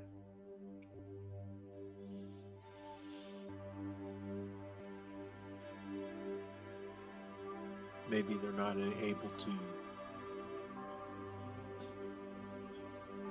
coalesce around that. I can't think of the word, but they want to. Of 2020 candidates, they're with Bernie Sanders, more so than any other candidate, perhaps. Now, on top of that, the point that he made about health insurance was just amazing. He said, Joe Biden said tonight 160 million Americans want to keep their private insurance. Says who? Are you actually talking to people about this? He goes on to say, the average American does not like their healthcare company. They hate Aetna and Cigna and United Healthcare. These are the people they're fighting to get them to pay a bill that they won't pay. The healthcare industry caused more pain, harm, and anxiety for people than practically any other industry, and we should never side with candidates that say we're just going to keep the private profit-making thing going. That's not where the American people are at. And then he went on to talk about how General Motors used the healthcare that they provide to employees as leverage while they were striking. I mean, hearing someone say something like this about health insurance companies on mainstream media, it's like seeing a rainbow, because it's so rare, but whenever you see it, you can't not stop and look and just appreciate it because it's so beautiful. I mean, everything he says here is 100% correct. People do not like their private insurance companies. And whenever there's this talk of people wanting to keep their private insurance, no, they want to keep their doctors. They want to make sure that if we transition to Medicare for All, they'll have the same level of coverage. For most people, their insurance is going to be better under Medicare for All, and they're going to be paying less. We're not getting what other countries are getting, and we need to move to where the rest of the world is. And that's not really true either, because I'm poor, technically on paper I'm poor, but I managed to live very well for a poor person. I do really well with my $200 of food stamps a month. I managed to eat steak once or twice a month. Have some decent life, out of it. But the fact is that the healthcare is a joke. I mean, I could go on and on about what they've done to me. They, even though, after I pay my rent and my electric bill, I've only got $10 left at the end of the month. But my health care is a joke. They put me into a category with people who make over $1,000 a month. So I'm getting co-pays. So last month I got a bill for $9. Well, guess what? That leaves me with $1. I mean, on my tight budget that I'm going on, I can't afford that, and I'm not in that category. They put me in the wrong category on purpose because I'm in Kentucky, where they screw people. They purposely put me in the wrong category. And then on top of that, I've said many times about how, the doctors, they're capitalist doctors, because they're the people who are making the money off of the system. And so they treat you, in their system, you get what you pay for. So with what I get, with what they're able to get by raping my Medicaid, they don't feel like they're getting paid enough, and you see it. You see it when you get done years and years of Obamacare. You realize that they're really not trying to take care of you properly, and all it would take is a little bit of compassion. But they're not up to that.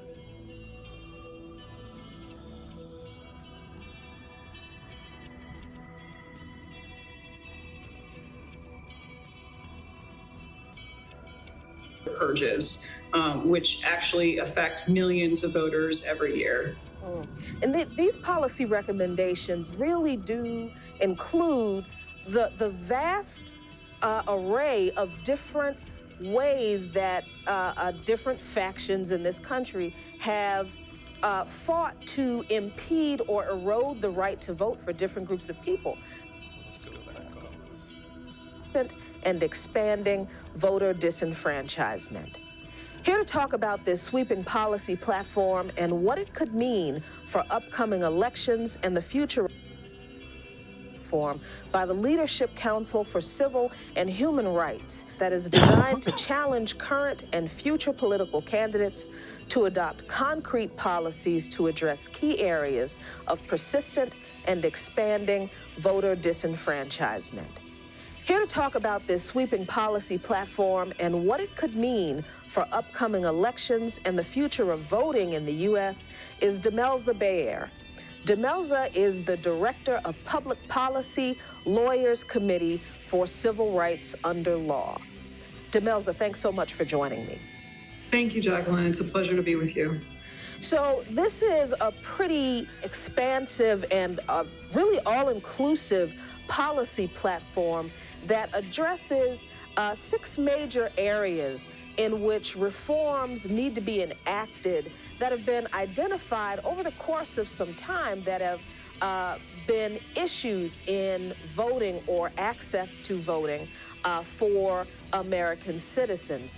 Can you talk about the organization that created this platform, the coalition that's behind it, and then we'll get into the 6 policy areas? Leadership Conference on Civil and Human Rights is the umbrella organization for all the civil rights and social justice organizations, both nationally and also encompassing state and local organizations. And the Leadership Conference convenes a number of organizations for various issue task forces, including on voting and democracy issues. And this platform document, which the Lawyers Committee for Civil Rights under law, our organization signed on to, really represents the consensus viewpoint among all of our civil rights community about the most critical issues impacting the right to vote and on protecting and strengthening our democracy. So the 6 policy areas that are addressed in this platform are pretty, like I said, pretty expansive, and they do encompass separate issues that people have experienced issues with in regard to ballot access or voting access or the outright denial of the right to vote for several groups of people in this country. So the issues just taken as a whole are policies that are designed to prevent barriers to the ballot box. What does that mean? Barriers to the ballot box can be anything from voter purges of people who are eligible to vote by states to actual legal barriers like requiring a photo ID to vote, which about 11% of people in this country who are disproportionately people of color, women, people with disabilities, and young people don't have, or it could be something direct as denying the right to vote to an eligible voter, or it could be something as simple as lines that are hours long on election day that result in eligible voters having to leave because they have to go back to work or pick up their children, and so they're not able to exercise the right to vote. Right now, these issues are unfortunately more critical than ever. 6 years ago, the Supreme Court, in a decision called Shelby County versus Holder, struck down what was the core protections of the Voting Rights Act, which is Section 5 preclearance. And Section 5 preclearance was really what marked a turning point in this country in protecting the right to vote for people of color, particularly Black voters. This was a requirement that required states and jurisdictions with the worst records of discrimination in voting to send any proposed changes to their voting laws or procedures to the U.S. Department of Justice for their review and approval within a 60-day time period, or they could also send it to the district court for the District of Columbia.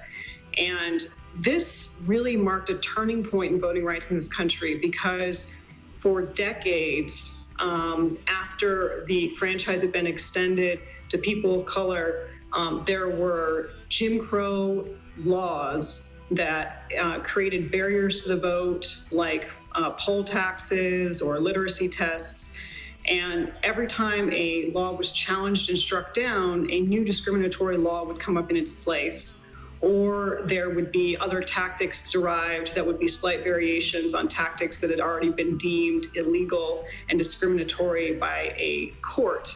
And so what Section 5 did was it provided the protection that before any of these changes could be put into place, they would have to be subject to a review to ensure that there wasn't any diminution in the power, in the voting power of people of color. Since Shelby County v. Holder held in a 5-4 decision that the coverage formula was unconstitutional, the entire preclearance procedure has been not in effect. And since that time, we have seen the floodgates to voting discrimination opened. The Lawyers Committee, our organization, has filed almost 40 actions since 2013 when that Shelby County versus Holder was decided. And a number of our coalition partners have also filed a number of actions. But we really are seeing right now barriers to the vote that are second-generation barriers. We're not, obviously, things like poll taxes and literacy tests were deemed illegal by the law. But now we're seeing new versions of them. Like, for instance, there are certain states that condition the restoration to the right to vote after you've had a felony conviction on paying certain fines and fees. Well, that is really a modern day poll tax because it's conditioning your right to access to the ballot based on your ability to pay. And that is included under the section for ending felony disenfranchisement also, correct? That is correct. That is correct. This platform document really captures a lot of what would be our kind of historical long challenges with denying the right to vote. And felon disenfranchisement is really something that needs to end. And it's something that states actually have been taking the lead on. You look at Florida and the ballot measure that restored the right to vote to a number of people who had completed their sentences. And today in the state of New Jersey, the General Assembly is actually voting on a provision that would extend the right to vote to people who are on probation and parole. And this is something that the Leadership Conference platform document really asks for the entire country to abolish any linkage between the right to vote and the criminal justice system, and ensure that everyone, including people who are incarcerated, have the right to vote, that there should be no connection between the fundamental right to vote and the criminal justice system. There are a number of other recommendations that really work to extend the number of people who are registered to vote. Right now, about a third of people who are eligible voters are not registered. So there's recommendations on having something like automatic voter registration, like when you go to a government agency, you're automatically registered to vote, and that procedure already exists in a number of states. And there's other recommendations about making it easier to vote and removing some of the barriers, such as having polling places that are not accessible by public transportation or accessible to people who have disabilities, and ensuring that poll workers are adequately trained on things like working with voters who have limited English proficiency. So this really is a sweeping document imagining not only restoring some of the protections that we lost after the Shelby County v. Holder decision, but also reimagining what our democracy could look like if we really enabled every citizen to participate and made it as easy as possible and made it as inclusive as possible. So we're talking about in the areas that you just mentioned, expanding voter registration and increasing voter participation and access, but not just on a state and local level where some of these actions are being considered. They've already been taken up and passed as state and local laws. But we're talking about this platform is for action on a federal level, correct? So we're talking about something that will be applied blanketly across the nation, so we wouldn't have to rely on patchwork solutions in one state or another. That's absolutely correct, Jacqueline. And I will say that one of the core recommendations of this platform document is very relevant and timely right now. And that recommendation is for Congress to pass the Voting Rights Advancement Act, which would restore the preclearance provisions of the Voting Rights Act that was struck down in Shelby County v. Holder 6 years ago, and would strengthen the protections of the Voting Rights Act and really make the law responsive to modern day challenges to the right to vote, such as things like voter purges, which actually affect millions of voters every year. And these policy recommendations really do include the vast array of different ways that different factions in this country have fought to impede or erode the right to vote for different groups of people. Because the platform includes language calling for the passage of the Native American Voting Rights Act, prohibiting restrictive voter ID requirements, restoring voting rights to all current and former incarcerated citizens, standardizing early voting systems across the country. So it really is an all-inclusive and very timely set of recommendations. Exactly, Jacqueline. The vision for the document, which we're proud to support at the Lawyers Committee, is really envisioning a world where where your gender, your race, your ethnicity, your membership in a Native American tribe, your whether you have a physical disability, all of these things shouldn't ever impact your right to exercise your fundamental right to vote.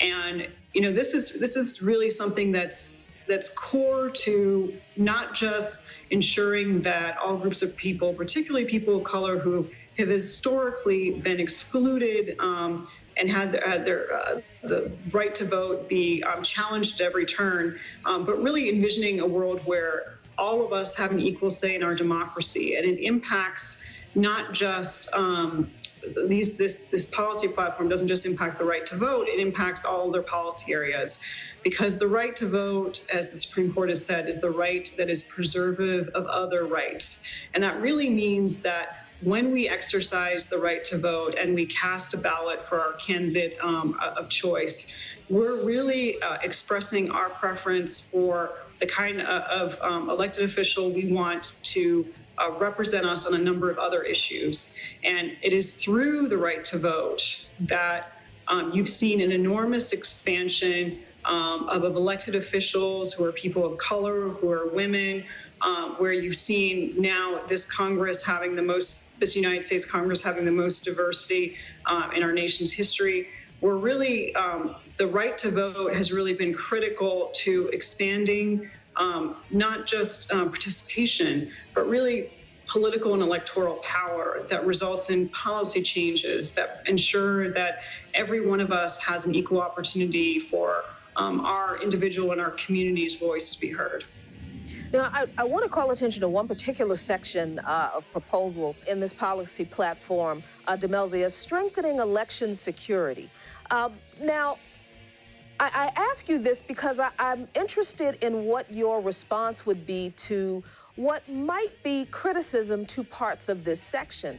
Because when we look at the overall voter participation rates in America over time, let's say over the past 20 years in presidential and midterm elections, the United States has the lowest percentage of voter turnout among many developed world countries and has for decades.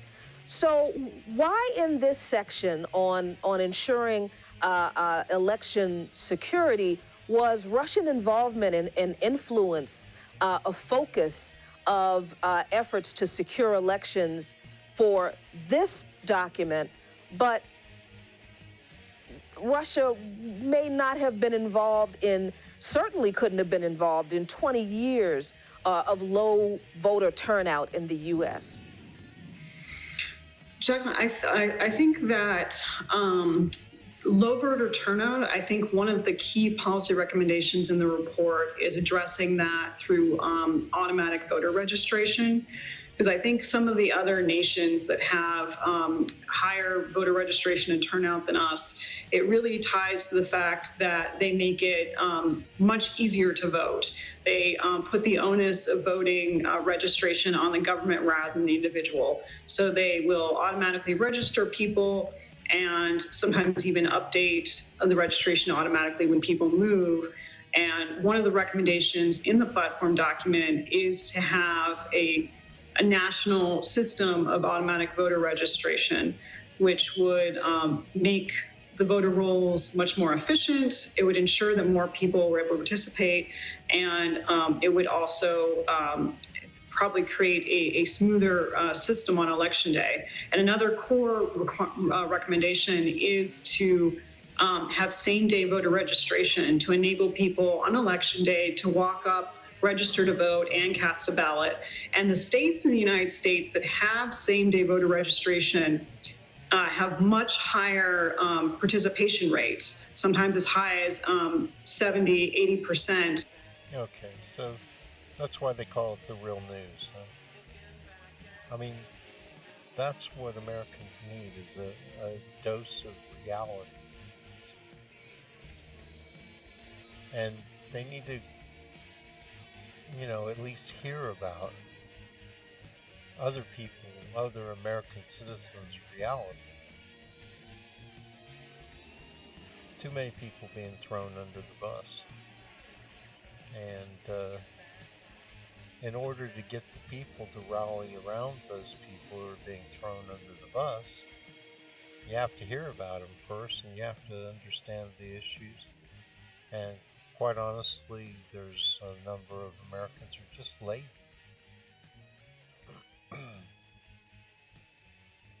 And to be lazy about the well-being of your neighbors,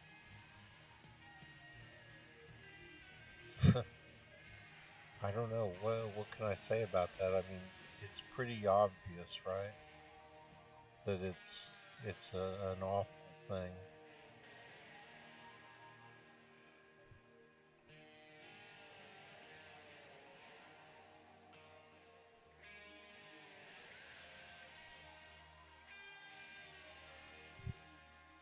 And we need to do something about it.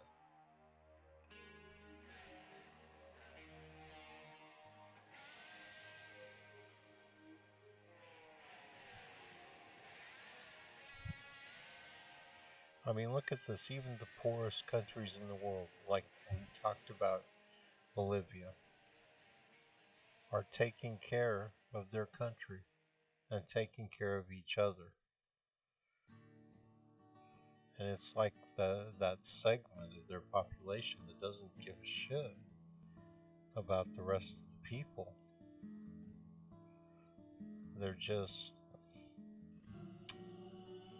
you know, they're on the wrong side of history, they're on the wrong side of morality.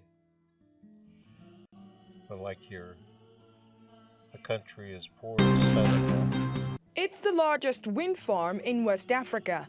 Senegal's wind turbines will start producing renewable energy by the end of December.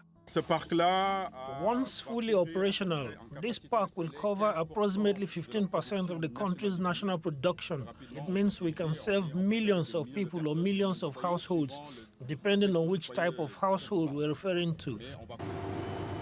Senegal used to import crude oil to meet its energy needs. But in 2018, the government decided to increase locally produced energy generated from wind, one of the abundant renewable energy resources the country has. When completed, an estimated 2 million homes will benefit. That's 12.5% of the population. Senegal will be in the top 5 in Africa, so I think that it's something that the country and the government must be proud of. It's going to take years. So it's nice to see other people doing better, right? I mean, at least it is for me.